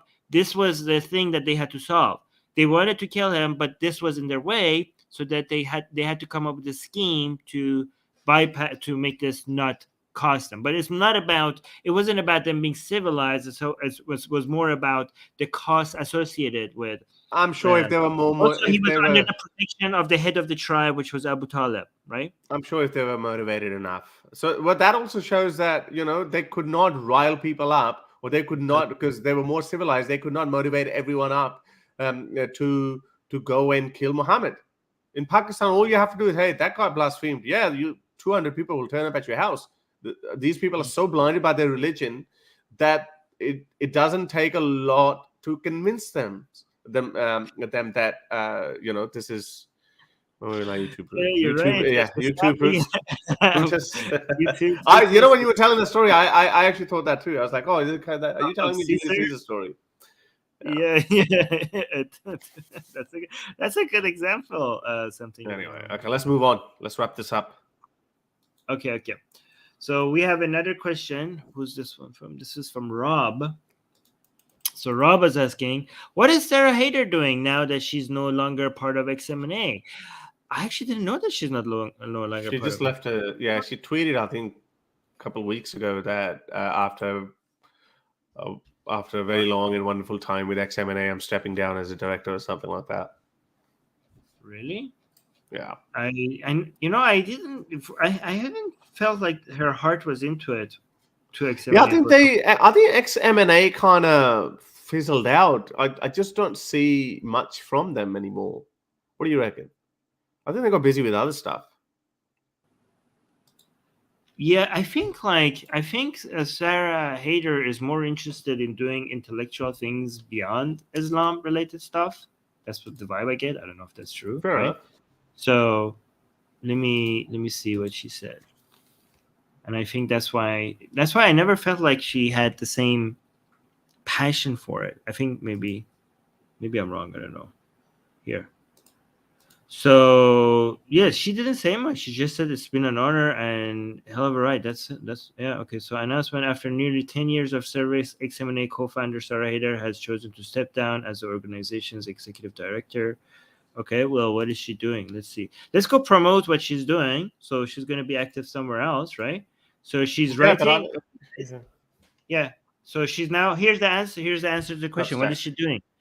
She's writing at sarahhaider.substack.com. So guys, go check out her Sarah Haider's writing on Substack. And she's podcast. Oh, she's podcast. Wait, I thought she didn't like podcasting. Didn't she? Am I remembering someone else? I thought she said something against podcasting. Well, I guess she did. Right. So she's doing podcasting too, guys. You could go listen to Sarah Haider at specialplace.substack.com, and you could read her writing at sarahhaider.substack.com. So guys, Sarah Haider, she's very smart. She has some really, really good takes. I remember, I haven't been following what she's done for a while, but I remember that every time she had a take on something, it was very intelligent, it was very nuanced, and also very unique. So if you enjoy following somebody with really good takes on stuff, I don't know what she's covering these days. Let's see what the topic. I saw this Sarah Haider doing this podcast with Coleman Hughes. So I don't know if this is because it came up on my feed somewhere, this one, but I don't know if this is permanent or she was just a guest. Opinions like us. So, yeah. So I don't know what that is. I didn't get a chance to watch it. Is she a regular there? What are we talking about? Dating, gender, and virtue signaling. That's what she's talking about? Oh, no. It says my guests today are Sarah Haider and Megan Drum, who co-host the podcast A Special Place in Hell. Oh, Sarah and Megan and I talk about the difficulty of dating in New York when you have heterodox politics. I don't know. I don't know what the hell. Manscaped get 20%. Okay. Special place. That's a hot topic these days. Yeah, I know. Special place. We should do that too. Maybe we should set up a couch and stuff. What's this? Oh, there it is. Okay, here we are. Okay, now we know what's going on. I'm not seeing it. That? Yeah. There you go. Okay. So, A Special Place in Hell. Megan Doms and Sarah Haider. A Special Place in Hell by Sarah Haider and what Megan is she talking about? What are the topics? 30 episodes. There is a special place in hell for women who don't help other women. Madeleine Albright. Oh no. Wait, I don't like that quote. That's a horrible quote. Are they celebrating that quote? Like. Wait a minute. Wait, are they saying that ironically or are they celebrating? I don't know. Let me read the next line. The hosts, Megan Dom and Sarah Haider, are two very different women separated by a generation and are also wildly divergent life choices. Both Sarah and Megan feel that our discourse is fucked, too politicized, too performative, and increasingly separated from reality. This podcast will offer an alternative to the nonsense, a space to think differently about culture, society, and especially sex. Specifically, what's good about it? What's bad about it? Okay, so yeah, it's just lifestyle, it's just dating, it's just no. You know what? I like the name because the name comes from that quote, right? And they I think that quote is to identity politics, right? Like, why would you? But I think it's tribal, and they're like they are the name. The way I'm understanding is that the podcast is A Special Place in Hell. Like they're going to own that. You know what I mean? So they're not going to play into the identity politics of that quote, and they're just like going to go podcast from that special place in hell. And that's clever. I like that name. That's a very but I think name. It's about but I mean it's again it's another one of those it sounds like a dating show coming from a ultra feministic viewpoint. I don't know. I haven't listened to it, but that quote I think they're countering that. I think what they're doing is providing an alternative that is not what you just said. You know what I mean? Really? Because they're owning the special place in hell. Oh, okay. So they're right. Okay. I thought they were celebrating the quote. No. I think they're countering it. Okay, good. That's good. Yeah. I gotta listen to a couple of episodes. They've got 30 episodes, so that's a lot. Transphobia. Oh, there you go. The TERFs. Are they TERFs? Are they gonna say they're TERFs? I don't know. I don't like this term transphobia. Like, I mean, these phobias, these words are just thrown around so carelessly and casually, which puts off a lot of people. We need to talk about Anna as well from the Young Turks. Did you see how they went off at her? Yeah. The Young Turks have been so woke for the last 5 years or so that Anna took offense to the fact that people were saying, we need to call you a Bertha or uterus owner or something like that. She said, no, I just want to be referred to as a woman. Fair fucking enough, right? I mean, why do these trans men don't come after us and they call us things like, hey, call yourself a dicker because you carry a dick, you know? Okay, wait, actually, I disagree with you. And I think Anna was being also ridiculous. Nobody's going and telling people, they're calling people that. Nobody's calling people that. Like, she's like, I don't want to be called that. I mean, nobody's coming to Anna and calling her that. I think she was responding to a tweet from that. But is this happening in your daily life? Like, people are coming like, what is the term that she didn't like? Bertha. Don't call her okay. Bertha. Like, are people coming to you and calling you like, hey, Bertha? Like, instead of a woman? Armin, but no, that's not the right way to look at it. I mean, it's like there's a lot that happens in the world of social media, and then it filters down to our real lives. So what it seems like the direction the society is going towards, it's decided on social media first. So if something happens on social media, then it's happening. So, like all of these atheist, religious, ex-Muslim, all of those conversations are taking place on social media. I mean, I've never run into a person in my real life where I say, oh, hey, by the way, are you a Muslim? Are you an atheist? Are you an ex-Muslim? This has value. If we see that happen frequently enough on social media, then I think she reserves the right to comment on that. Okay, I don't like the term she deserves the right to comment. Like, who's challenging her right? Okay. Saying that. Huh? But there are people. Right? The Bertha, haven't you heard this term? No, listen. I'm talking about something else, right? I think it's saying that she has the right to say that is the laziest defense of somebody, because I have the right to be racist as well. You know what I mean? Like, tell us why her point is correct, not the fact that she has the right to say it. I mean, no, I do think her point is right. No, I do think her point is right. I was only responding to your point that you were saying. No, I was responding to your point when you said that. Oh, who's telling that to her in the real world? I know, but I wasn't challenging her right. No, like, who's challenging her right? People, if you're disagreeing with somebody and saying that her point is not valid, that's not you challenging their right to say it. So you saying that we're diverging. Okay, we get your point. Fair enough. Okay, we got your point. But let's just discuss the actual topic. The actual topic is, I think she's okay. She's right to say, I don't want to be called that. I don't want to be called a Bertha. I don't want to be called a cis woman or whatever. I'm just a freaking woman. Yeah, but like, can you really control what people say? Like, I think that will count. That will backfire. You're like signaling to people, don't call me this. That's exactly an invitation for people to call you that. But the whole of trans movement is all about call me this. Yeah, and look at how it works. People they have made some really good points as well. Like, for example, they have convinced a lot of even people leaning towards conservative side. They've convinced a lot of people, other than obviously these people who are too invested in this pronoun shit.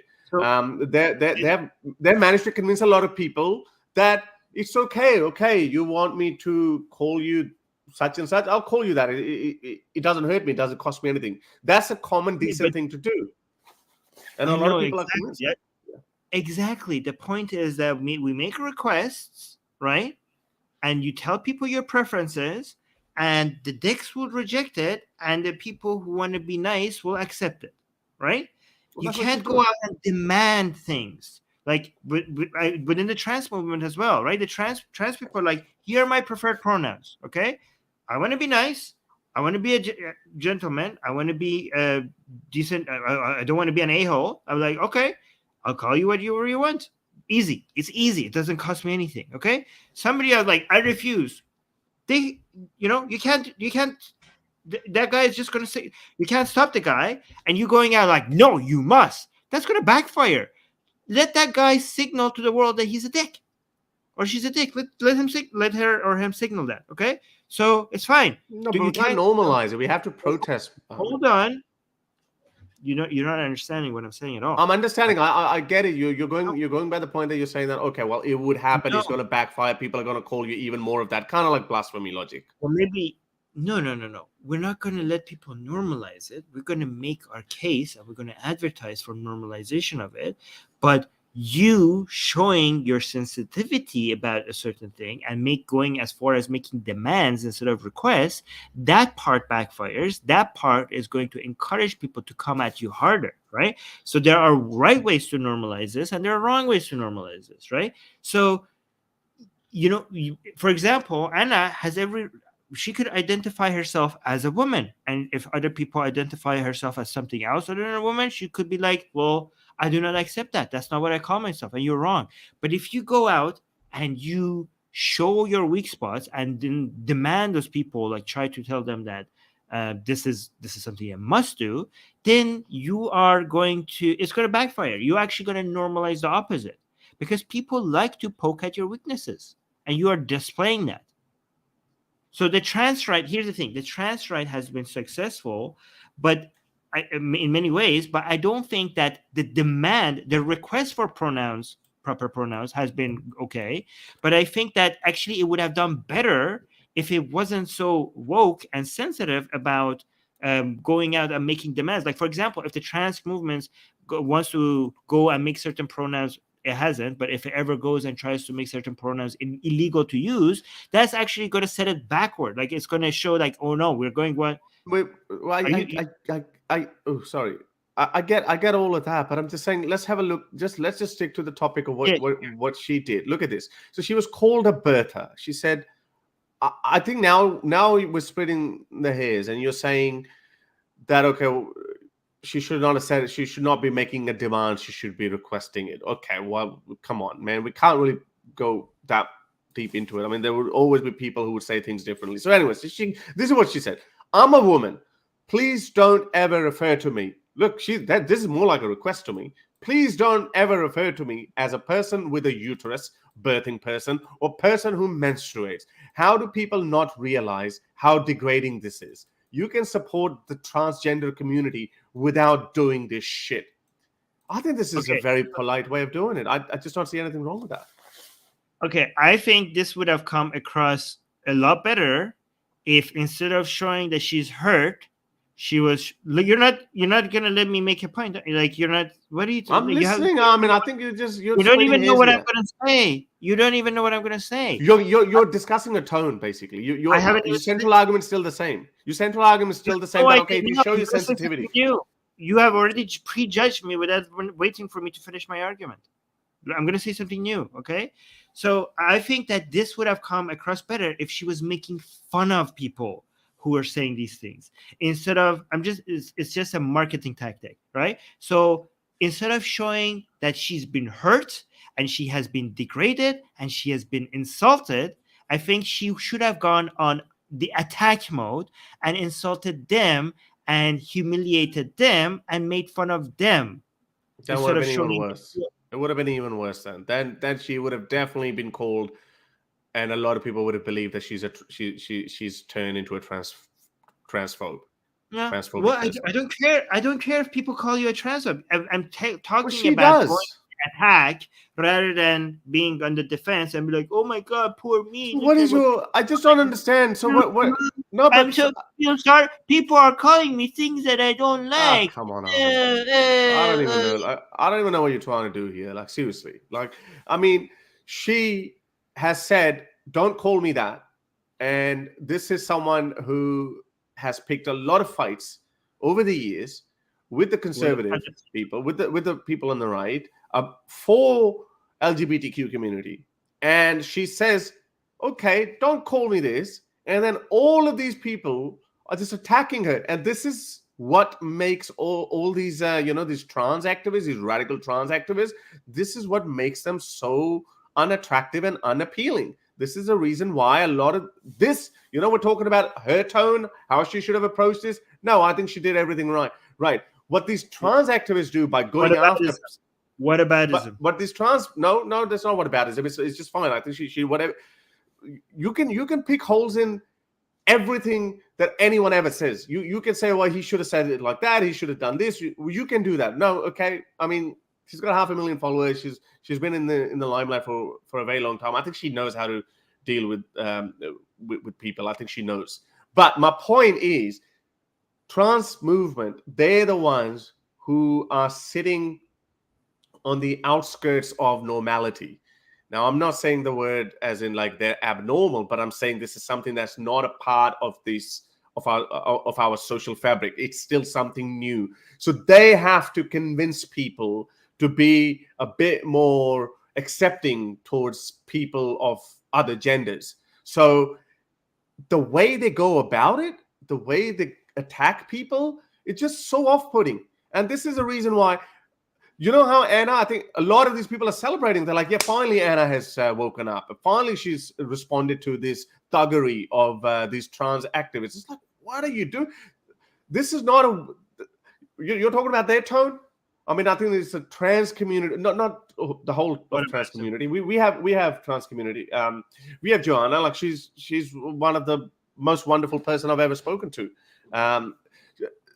But these few trans, this radical trans activists, the way they go about it, they believe if we're going to harass people, we're going to shout at them, we're going to threaten to cancel them or get them canceled. They're even shooting their own people down. You made the same point like 3 different ways, and I think you completely missed my point because you keep telling me that you completely missed my point because you keep telling me that she's right and you don't understand what I'm saying. I wasn't saying whether she was right or wrong. I'm just saying about I know how your argument and how you to make your rant that was like 3 different. I mean, listen to your rant as well. Your whole argument is about one thing. Your whole argument is like she should not have done it like that. She should have done it like that. That's your whole argument. You've done 5 different ways. I'm not. See, you still don't understand what I'm saying. Okay, you still don't understand what I'm saying. No, I don't. Okay, then forget it. I made my point. I was just talking about the same point that she's making. There was a strategic. I'm just talking about whether strategically how she could have said it. Maybe I'm wrong. Okay, I'm just. That's what I just said. That you said that she should have done it differently. That's what I just said, and that's what I said like 5 minutes ago when you were talking. You just grabbed one word. But you're responding to me by saying she's right. What she said was right. Okay, that's not. Yeah, you get caught up with one particular word and you go like, oh, right. He said the word right. It means he thinks that I'm wrong. No, this is a conversation that's taking place. You don't just latch on to one particular word. I got your point. The very first sentence, the very first time you said your first sentence, she should not have said it like this. You said, okay, you said polite or she should have requested it. Then the second time there you said that she should have gone even more on an attacking mode. That's what you said. Not should. It's a suggestion. Not should. It's not a should thing. It's not like I'm not saying that this is my way is the right way and she should have done this. I'm just saying this. I think it would have been more effective if she had done it this way. Maybe I'm wrong. Okay, fine. That's fine. Effective. I think she's pretty effective. Well, here it didn't work out for her. I'm sorry to say that. Look at the number of likes, Anna. No, Armin. Look at that's how you measure. That's how you measure it. So how else would we measure, Armin? How else would we measure? Look at this. She got okay. Let me show it to you. So of course there are. Hang on, sorry. Let me show you. There are, let's say, usually the comments are the people who are upset and angry. She got 21,000 comments, and most of them are people who are upset, angry, attacking her. There are 127.3k people who've liked it. 27.7 million people probably saw it at some point. So this was a very engaging tweet. So fair enough. I mean, it did go okay, but my question to you was the reason why I brought it up. I wanted to see that, which you initially, if you go back, you see that when I said that. Okay, look at Anna. Anna had developed this or had established this reputation of being very woke. You know, like the Dave Rubins and all these other conservative people who switched sides, who went, totally wacky. I get it. But Anna, but going after Anna, my comment to you was, instead of okay, we've gone through that, but like, do you think this is appropriate behavior by this radical trans activist going after someone like her? What radical trans activists? Of course not. What are you talking about? That's what I wanted you to comment on. Yeah, of course. Okay, we know what the mob is like. I know what these people are like. Okay, they come after me. Okay, I'm a transphobe in their book. Okay, I thought that's given. I thought we know this is like what we're working at. Maybe people don't understand that. That's what I also. Maybe I should explain that more. Okay, so I'm not on the side of the radical activists. Okay, and I also don't. I believe most trans people are not on their side either. Right. All I'm saying is that I think that she could have made the same point from a position of strength rather than a position of, maybe I'm wrong, right? The exact same point. Last time I'm going to say this, that she going on the attack mode. I perceive that as more strong, rather than like, oh, look at me, I'm being attacked. You know, humiliating and attacking your opposition is, to me personally, maybe it's a tasting, comes across better than look what they're doing to me. Well, different industry though, but you also got to say, I mean,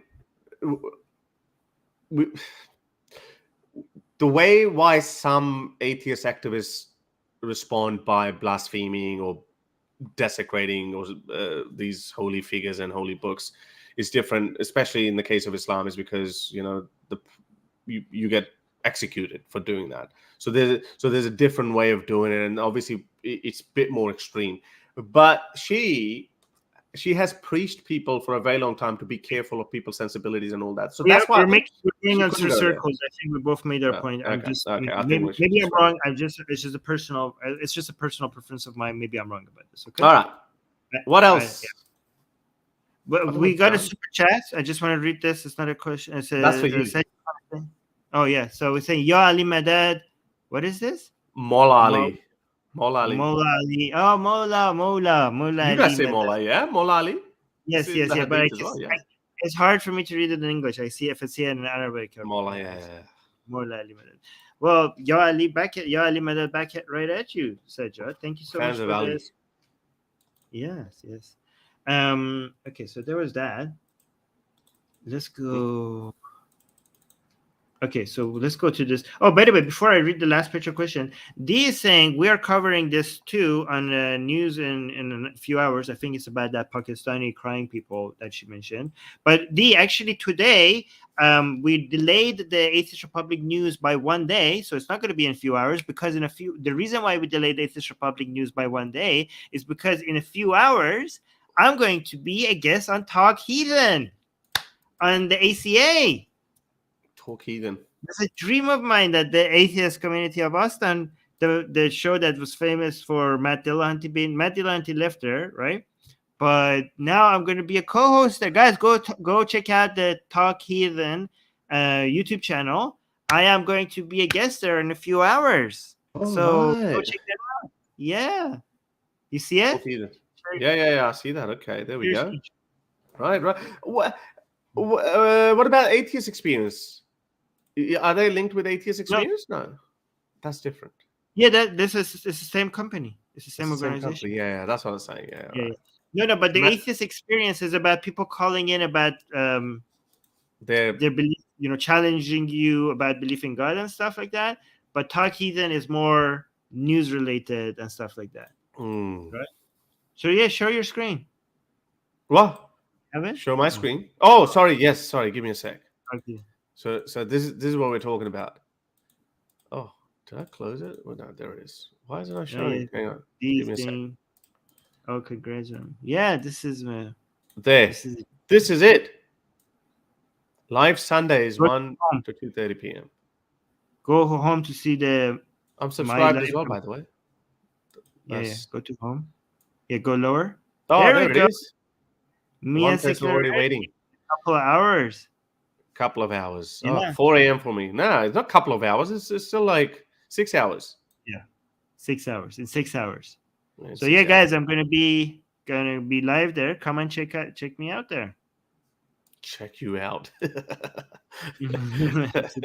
Should check you out. All right, I think we're for the first time ever, we're gonna finish that under 2 hours. Oh no, hang on, you've got one more question.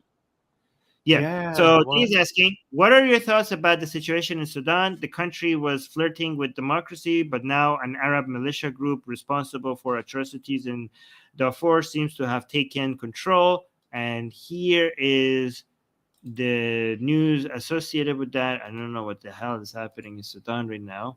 Oh, come on. Yeah, there we go. So it says dozens killed as fighting between Sudan military rivals enters the second day.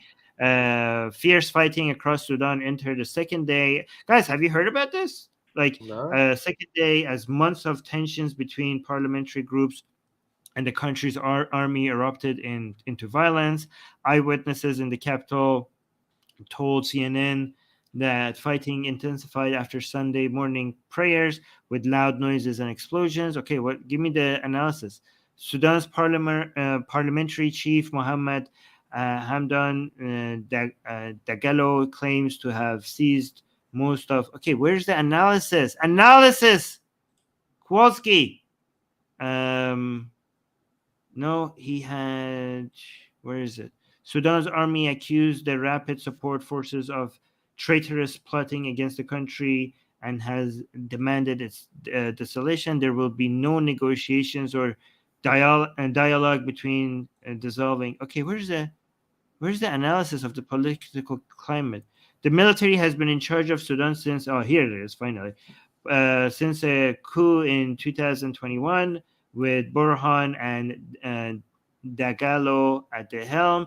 The 2021 coup ended a power-sharing arrangement following the 2019 ouster of long-term former President Omar al-Bashir. Yes, okay.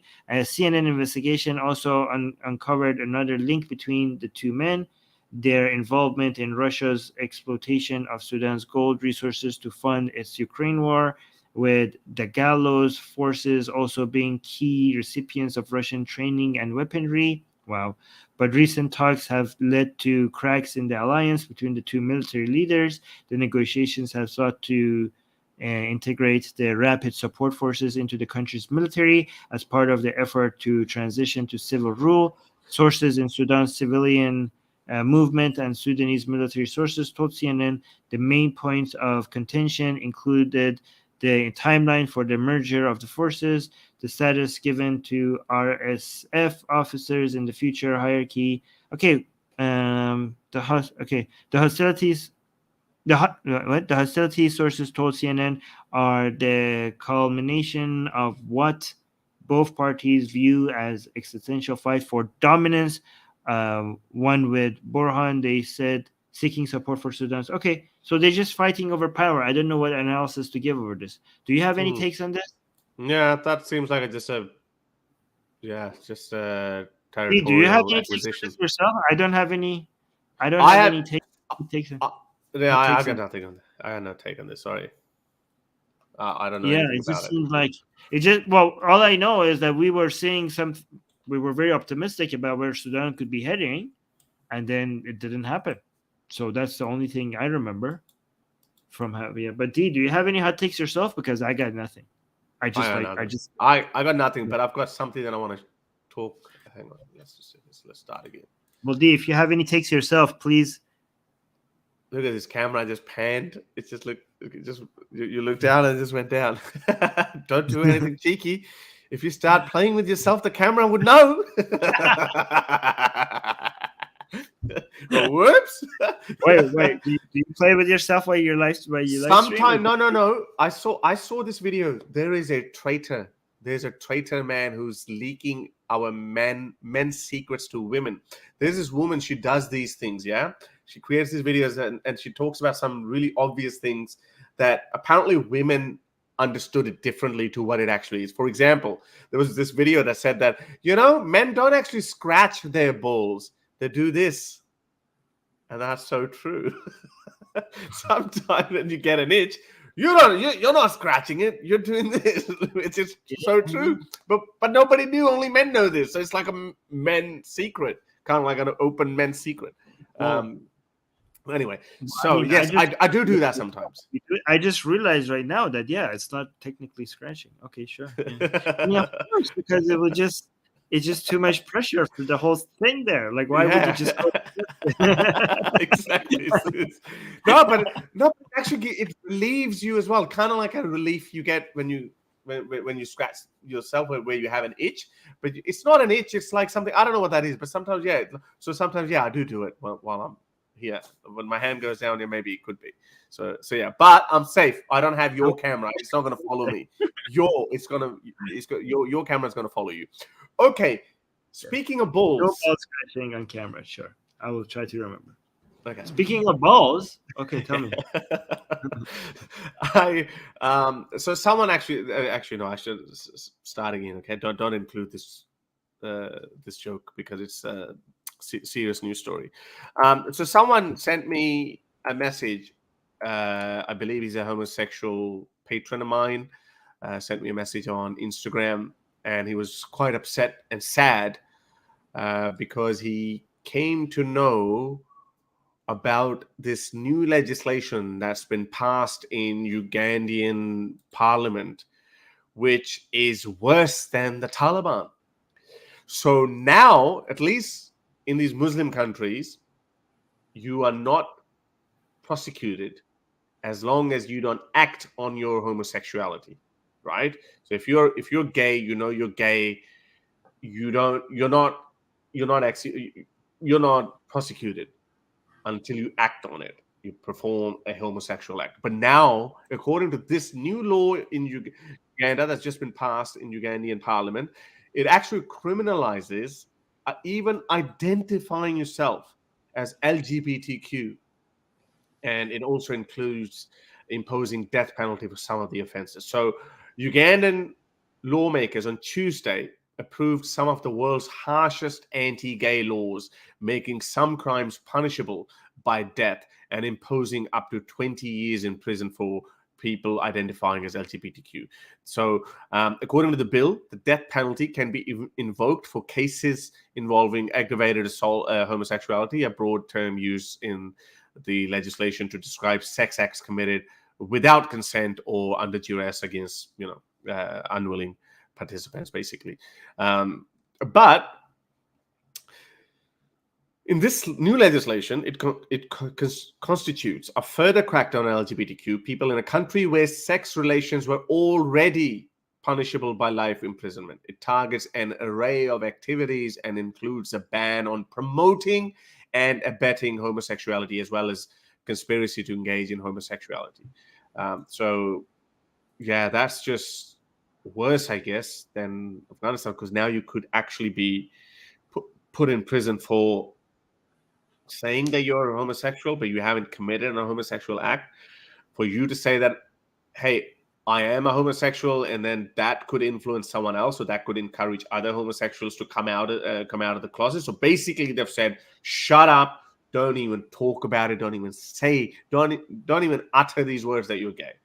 So this is, I think, how do you see it?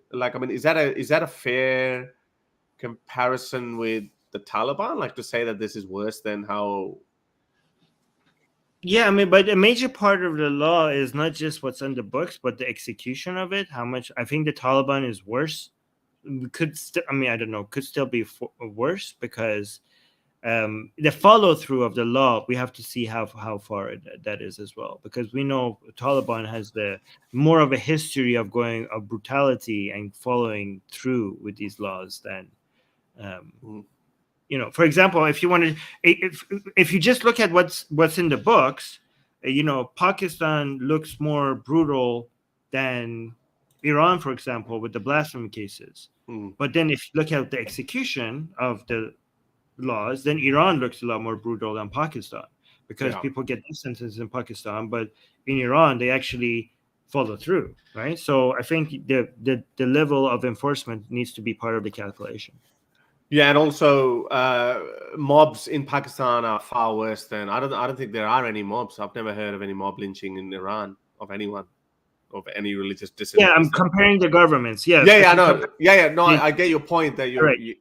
It could be. No, we don't have mob lynching in Iran, but we have assets praying in people's people's faces. We do have that. We have chemical attacks on girls' schools. I don't know if you know about that. No, I didn't know.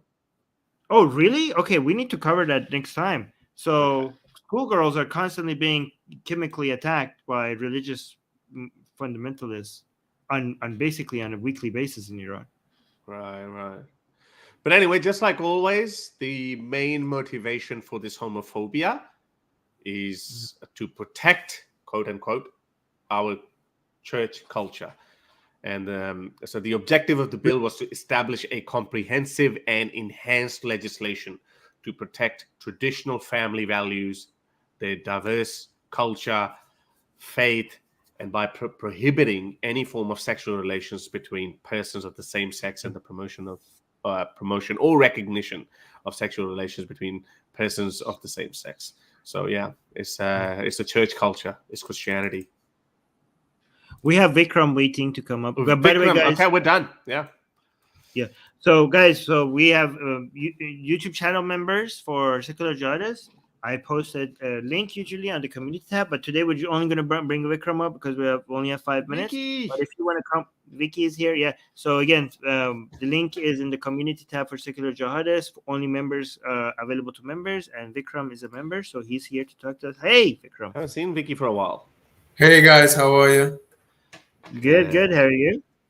I'm doing good too. Yeah, I just wanted to ask you guys a question about it. I don't know if you guys saw Destiny's debate with Milo Yiannopoulos on Christian nationalism. No, not yet. I really wish I had time to watch that. Tell us about it. I won't spoil it, but I'll just give like a general idea of what happened with that. Okay. I don't know if I'll be able to watch it. Yeah.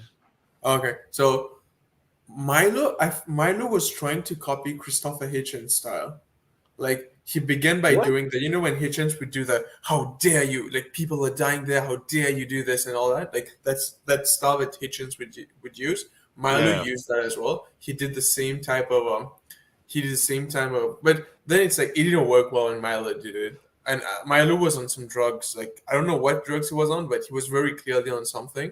Really? And he began the opening statement by telling Destiny something about his son. I can't remember what, and then saying how he treats Destiny's son.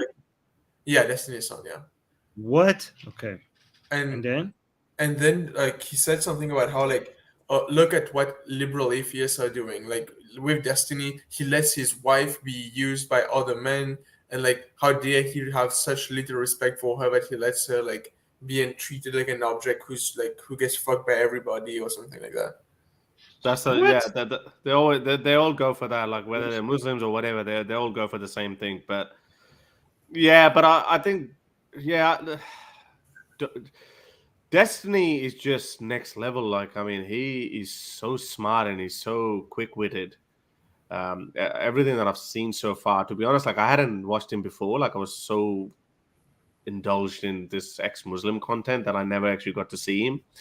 But everything that I've seen of him is just he's just too clever. I haven't run into any interaction of his where he can't defend himself. He just so casually just keeps destroying them. All those people who sit like this. And what's with this? They sit down like this and they're like, oh, put sunnies on, and then they sit down like this and they go, okay, so let me tell you something. It's like, what the hell? You just want to give them a backhand. It's like, shut up, just fucking talk like a normal person. They're all Andrew Tate's wannabe, but they're not as quick-witted as Andrew Tate. Andrew Tate is clever. But no, Destiny is, I don't know, I want to see it now. I bookmarked it. If you guys just want to see a short clip of it, Cal Kalinske has one clip where Milo insults him and Destiny owns him back with another insult. It was, I forgot the title of it, but if you look up Destiny Cal Kalinske, you'll see it. But okay, I don't know. It was I might watch it while I'm working. I put it on the background. I don't know. I just have so many things to watch, man. There's so much content. It's becoming so hard to keep up with everything, given how much stuff is out there. But right. Yeah, it was.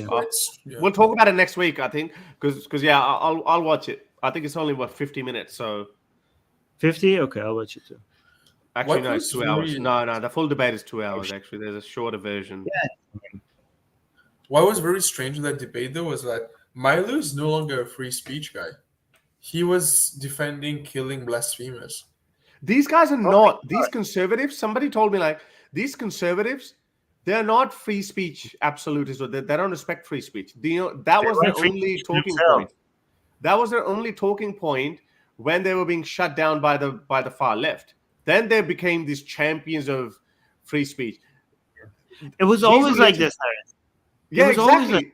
Exactly. These conservative people for the last 2,000 years, they've been shutting people down. Now, when they lost their power and they lost their tongue because they can no longer shut us down, they said, "Oh, look at these woke people." No. These wokes are like, they're anti-free speech. They cancel us. No bullshit.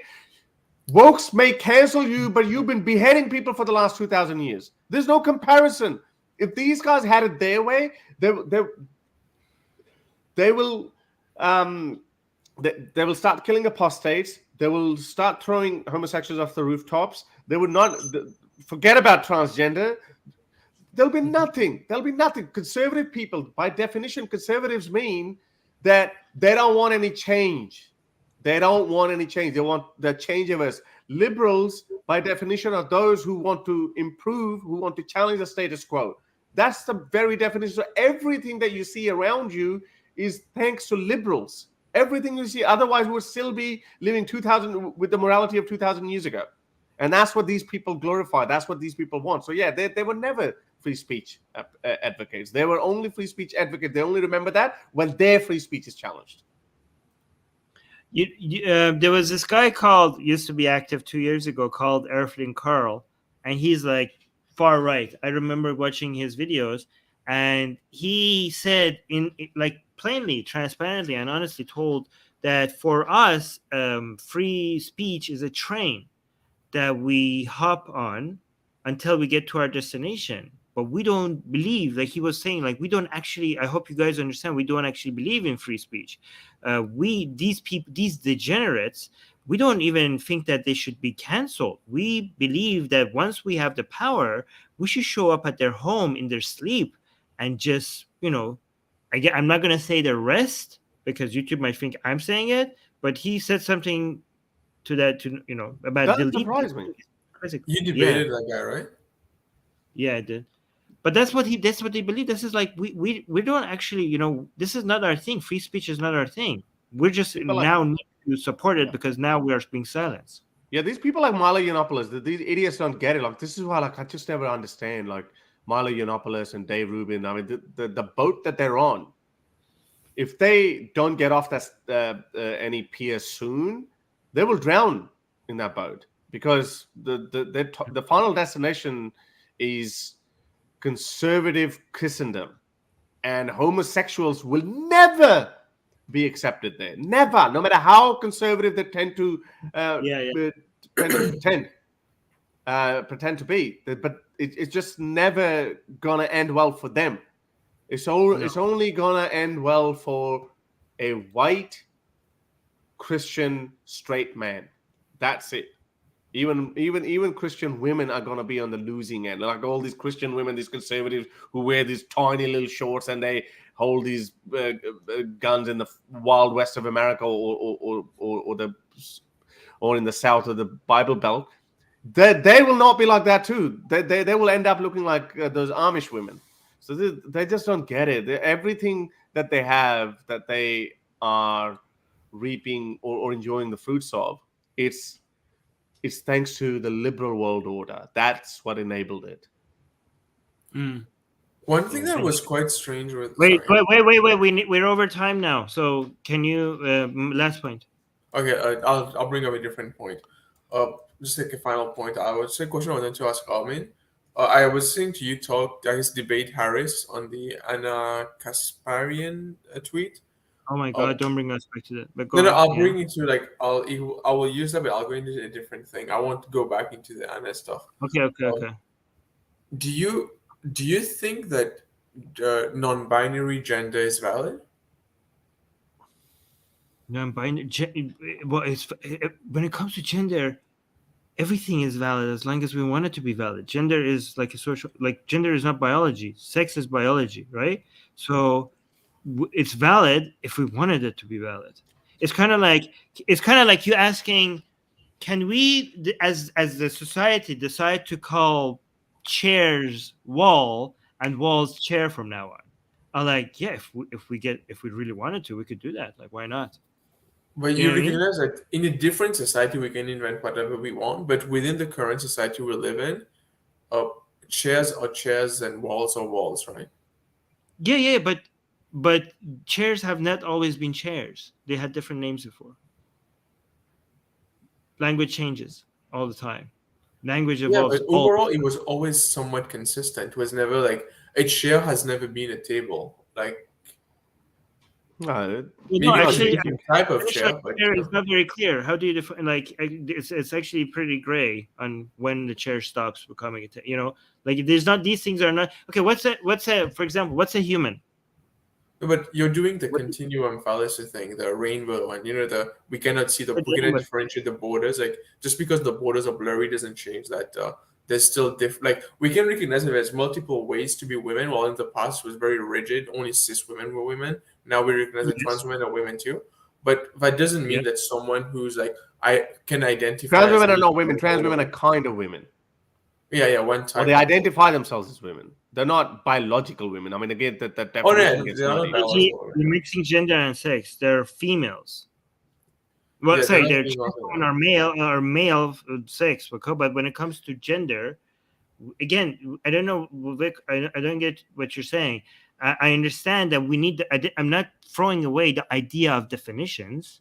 Okay, you're like, oh, the fallacy that you're accusing me of is a fallacy that's throwing away definitions as a whole because we don't have a clear definition.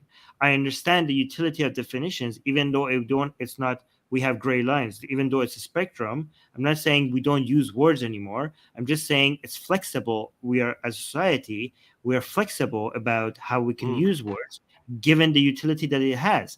Like we go with the highest utility of the definitions, and if time passes, the utilities change, we could adjust the definitions accordingly.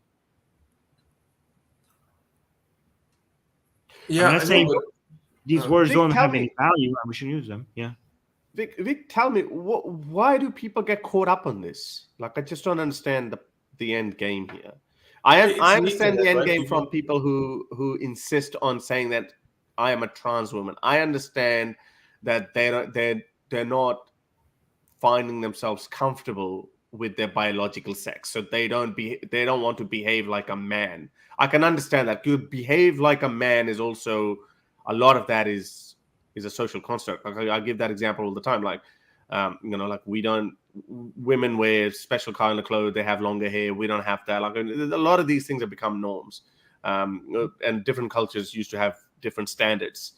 So I understand that, but I don't understand those people who get caught up on that. What's the definition of this and this and that? We understand there's a biological definition. I understand that it has implications. For example, okay, if you identify yourself as a woman, now should you use women's locker room? Should you go to women's prison? I understand those are real problems. So now we can have a conversation about that. But I just don't understand, like, if there's a transgender woman who says, leave me alone, I'm a trans woman. I just don't understand why people want to have that conversation with them and say, well, hang on a second. What do you mean by you're a trans woman? I just don't understand that. What's the end goal? I think we always need to have our end goal clear. Is it their participation in female sports? Is it that? Is it their participation in these female locker rooms and female prison? Is it that? Okay, now that's an interesting conversation. Other than that, I think people get triggered, and I think people find some joy. And those are so small. Yes, those are so small. This can be overcome very quickly. And I have seen a lot of conservative people actually changing the tune as well. They're saying, okay, now there are enough trans women out there that you can have a separate category. I remember saying that nearly 5 years ago, that give a separate category, but then the argument from the other side was like, hey, well, then it's just going to be two women. It's not going to be trans women. Then it's not going to be real competition. So I was like, okay, but now you have enough trans women, and you should encourage that. So, okay, that's the conversation to be had. But I think a lot of people just find joy in that, just saying that, nah, haha, I want to tell you that you're not a woman. The only problem that's happening right now in the more American world, it's a first world problem, but it is like, just because it's not as important as something else doesn't mean it's not important. But short. Yeah. So the problem is that right now what's happening is that, so like if you like 20 years ago, 30 years ago, like trans people were maybe 0.1% of the world, of the of the world's population, not the world, the American population. But now they are getting close to 10%, because if we like a lot of these like young college like educated women are identifying as non-binary and saying that because they're non-binary this means they are trans. But this is affecting the way the trans activists are fighting for healthcare rights, because now it looks like it's harder to fight for like, oh, we need these specific treatments, considering the fact that like more people who identify as trans don't have gender dysphoria, don't need to undergo surgery, don't need to undergo all that stuff. That's where the problem is coming. You're mixing conversations, okay? That's a separate conversation from why can't we just call people what they want to be called, okay? That is like, we could do something and then not do other things. The main thing, here's the thing, okay? When it comes to gender, we're talking about identity. We're not just talking about biological facts. We're talking about how people perceive themselves and how they want to be perceived, okay? And given that gender is about identity, I think we are okay in giving into the way people are perceived and themselves and want to, because we're talking about their identity. So I think it's good to give control to people over over their identity. Like, why should I have control? Like, we can't change biological facts about sex. We can't change that, okay? But identity is something that it would be better if an individual has the control over it rather than society having control over it. And given that gender refers to someone's identity, I'm in favor of giving that control to the individual. That also, we are moving towards a world where gender as an identity is becoming, because gender, even though it's an identity that is a social construct, is still tied to sex.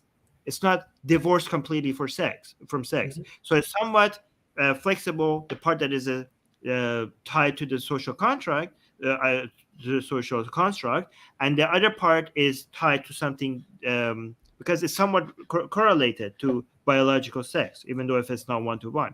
And when something is biological and inherent, it's not that interesting about you. You know what I mean? Like, we need to do with when it's one identity, we need to move towards a world where someone's sexuality is as important as their ethnicity. I mean, it's always going to be somewhat relevant because of medical and sports related issues, but we want to judge people and treat people and give importance to people based on characteristics that they're not born with, that is unique to them. Like, when you say that I am black or I am white, that's the least interesting thing about you, okay? We are moving to the world that's not that important anymore.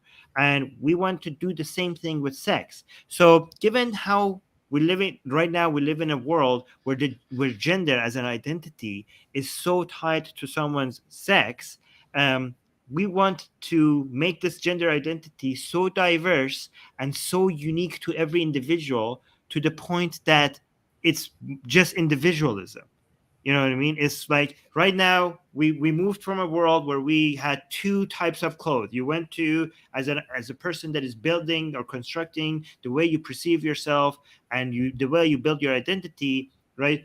We're becoming more and more individualistic. So the religion and the country that you belong to is not as important as who you are.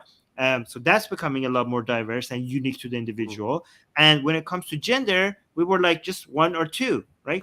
One, two. But now we're like, okay, let's make this more unique. But at some point, it will make it so unique that gender identity as a whole will be completely abolished.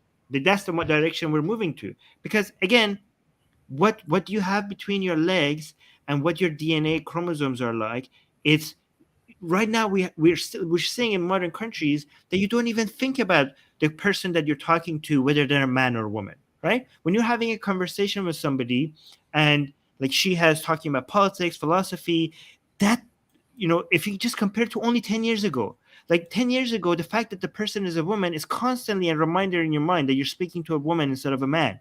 Now, that's less of an issue. Like, you don't even remember sometimes that this is a woman. Just like somebody, like for somebody that lived in Iran and haven't been exposed to black people, the first couple of times I'm having a conversation with a black person, the fact that the person is black is constantly on my mind. But now, after a while, this is not because it's not normal. But at some point, you will it becomes so uninteresting to you that the person is a different ethnicity, right? We need to do the same thing with gender. And gender as an identity will be completely abolished. Your sex and gender and identity would not be even tied to each other at some point. Anyways, I went on a rant. Okay, let's just wrap this up, and we got super chat here. It's a Vikram. What are your thoughts on intersex people? What should I be classified when uterus transplants are viable for cis men? That's sex, right? I don't know. Intersex it's not related to gender. So intersex is a different sex altogether, but intersex is about biology. It's not about identity. It's like they could go either way though. Like an intersex person could either feel more of a man or could feel more of a woman.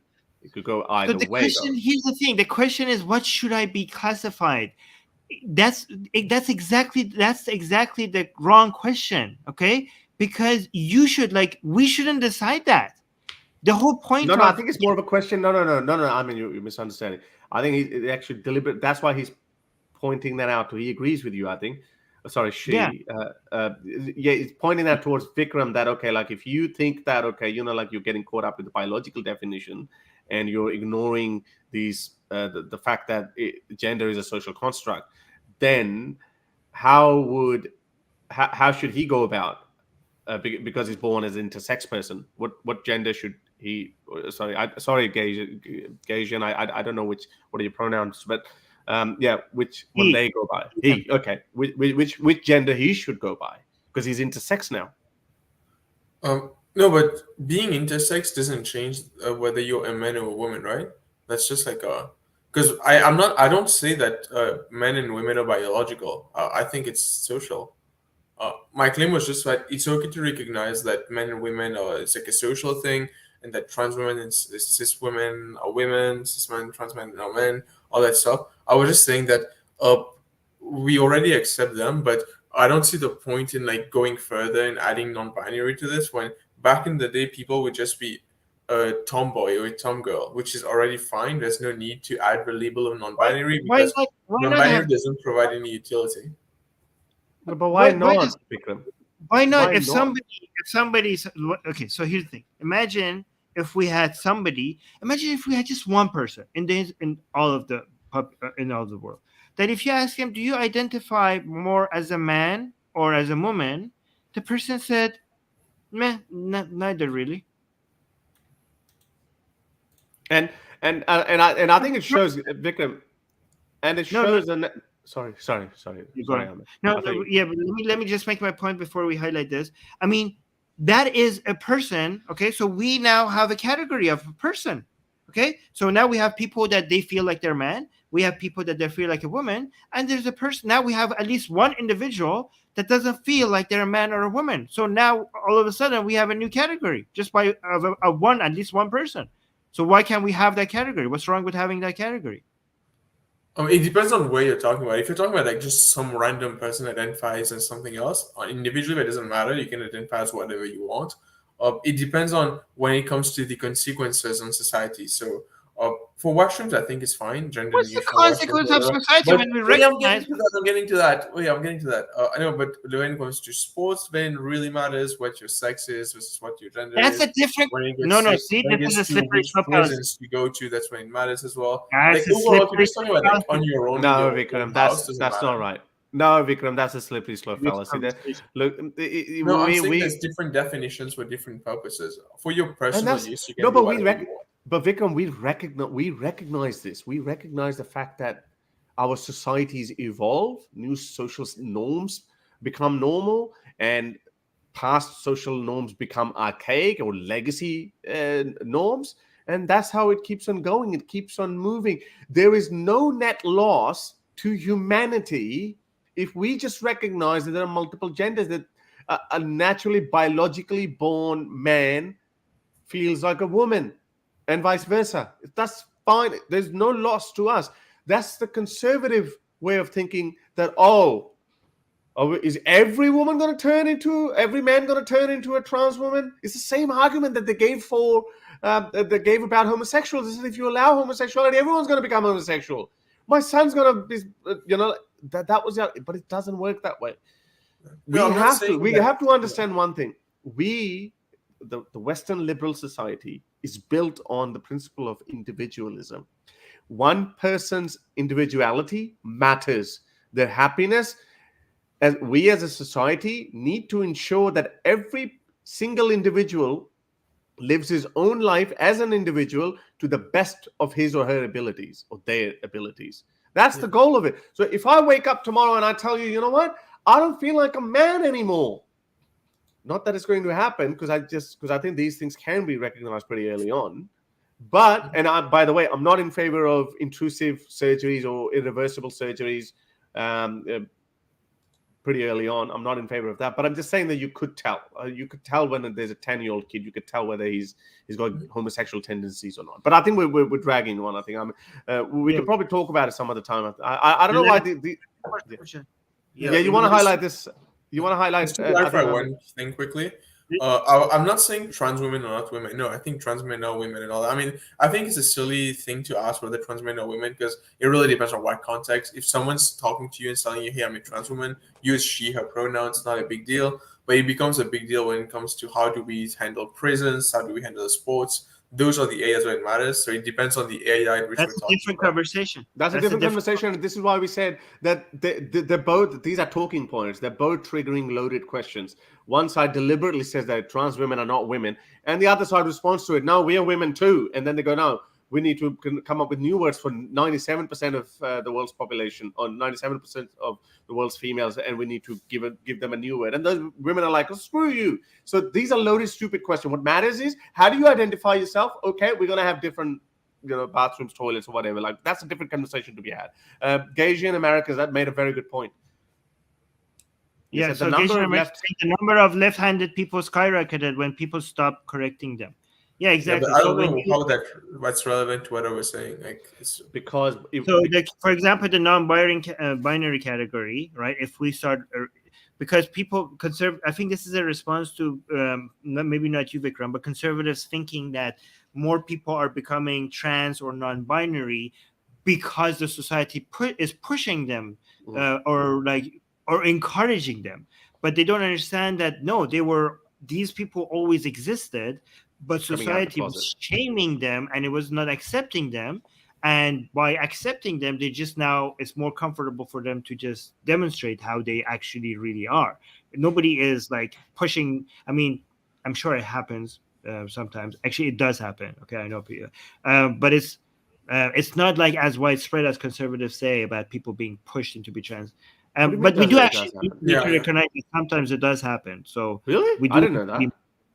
Yeah. So I know somebody personally who almost made a bad decision and thought that they were trans, and they weren't trans, and they were being pushed in that direction. So it does happen. And I think liberals and progressives need to not deny that happening, but they just should understand that conservatives are exaggerating how much that is happening, right? But this is why the solution to that is don't have it early on in your life.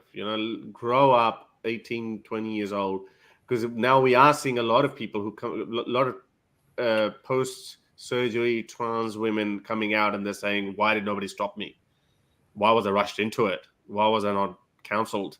Those kind of things. So yeah, you're right. It does happen. So again, all of these things are so loaded, so charged up. Everyone's, just sitting on the edge and so triggered because we've created such a toxic environment. If things calm down, if people start accepting each other, then it'd be like you could have an honest conversation. For example, now we don't have the same attitude towards homosexuality. We don't. I think there's less homophobia than there was 20 years ago. What do you reckon, Armin?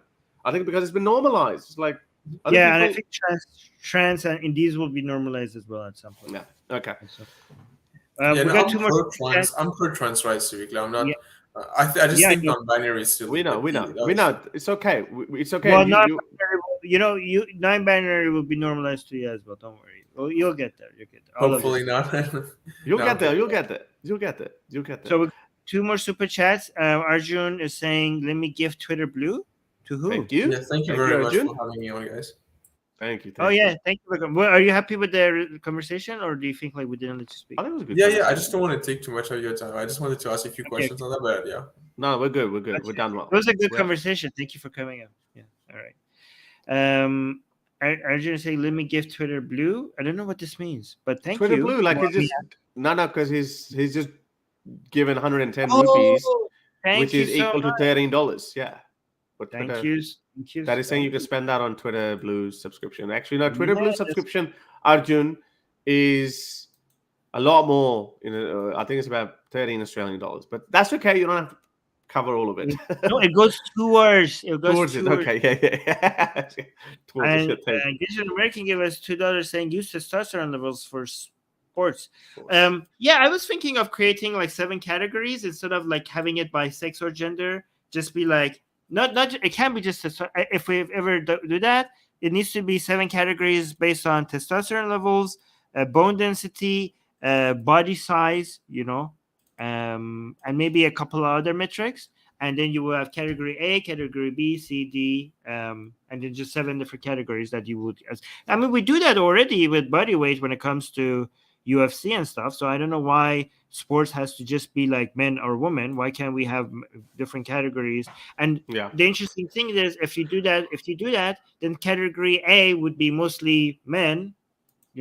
Category B would be mostly men and maybe some women, and then the middle category would be a mix of women and maybe just a few men, and then the last category would be just mostly women. But the men or women wouldn't be the criteria, but it would just end up correlating. But yeah, I think that's a good idea. They'll work it out. But look how stupid these comments are. The birth rate is already below replacement levels, and you want everyone to be trans on top of that.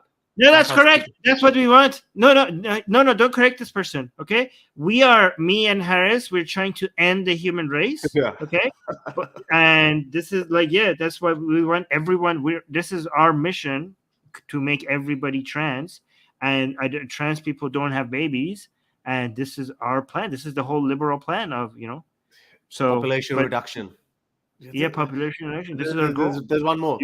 I don't think you understand. Oh, really? We don't understand. Birth rates being below replacement levels means we are headed towards an extinction event. How do you know that's not our plan? We can't afford the trans. We don't have the people to spare. So people who think that they're transgendered, they're already not marrying, or they're already not doing anything. They're already not making babies. They're just in front of you, and you're like, no, oh, hang on a second, what's just happened? No, I'm just saying. I know. So he's completely correct, but he's assuming that we're actually trying to avoid extinction. What you don't understand, that the world liberal order is actually which we are part of. Our goal is extinction. So that's why we're pushing for all of this. So, but everybody listening to us going to think that we're making a joke, so nobody's going to take this seriously. So. Yeah. Okay. See, there you go. He's saying, see, they're admitting it. That's the plan. You got us. You got us. Yeah. You got us. Yeah, but we're admitting it, but we are so sure that people will think that we're joking that we could just transparently tell you our plans and nobody would believe us. That's how it works. You've done a double bluff here. It's just these people. These people are so simpleton. They don't even understand. Yeah, fuck. Okay, all right. Sorry. Let's just wrap it up. I like how frustrated you get when you see there's some people that I'm getting frustrated because I want to respond to him, but yeah, you're right. Like, I mean, some people are just far. They're too far gone. They're too far gone. That's it. There's nothing left. All right. No, there you go. Allied Atheist Alliance is giving him the Bill Gates conspiracy. Yes, they want to. By the way, what happened to those vaccines that they were saying that we're all going to die? You forget they have fish memories. They come up with these most ridiculous, outrageous conspiracy theories, and nothing happens, and then they move on to the next one. You just move on to the next conspiracy, right? As if they weren't wrong. I don't see them coming like, hey, wait, what happened? Was I wrong? I know. Just move on to the next one. No. Maybe I got wrong that one. But they don't say that. They don't say maybe I was wrong. I don't know. It's so impressive. Harris is so impressive. Even with, in fact, I follow these people, and I was like, what's going to happen when half the population of the world doesn't die? Okay, and like, are they going to say like we miscalculated? I follow them. They say everything is going exactly how we predicted, and it's unbelievable. They're like, oh look, this is like they're so confident. Nothing shakes their confidence. It's so impressive. But did you see this wave? I think it's died down a little bit, where we suddenly started seeing these sudden heart attack videos. They were like, see, another sudden heart attack video. I think they passed to the internet with like maybe 100 of 150 videos that went viral. 100 and 150 videos, that's nothing really compared to the whole population. I think that many people get, and a heart attack is always a sudden, like it always happens suddenly. And we have videos of people suddenly getting a heart attack even before this COVID era. Before that as well, we had people getting these heart attacks. There was a famous football. Then they said, oh, these athletes are some of the youngest and fittest people. They can't get a sudden heart attack. Bullshit. There's a very famous footballer. I forgot what his name was. And he just walks. He's just walking on the field, and then he puts his hands on his knees, and then he just suddenly gets a heart attack, and then he collapses and he dies. I think it was a Turkish footballer or something. So these things have always happened, but these guys just who's to tell these people? But there's sudden heart attack. Bull fucking shit. It's always been happening. Anyway.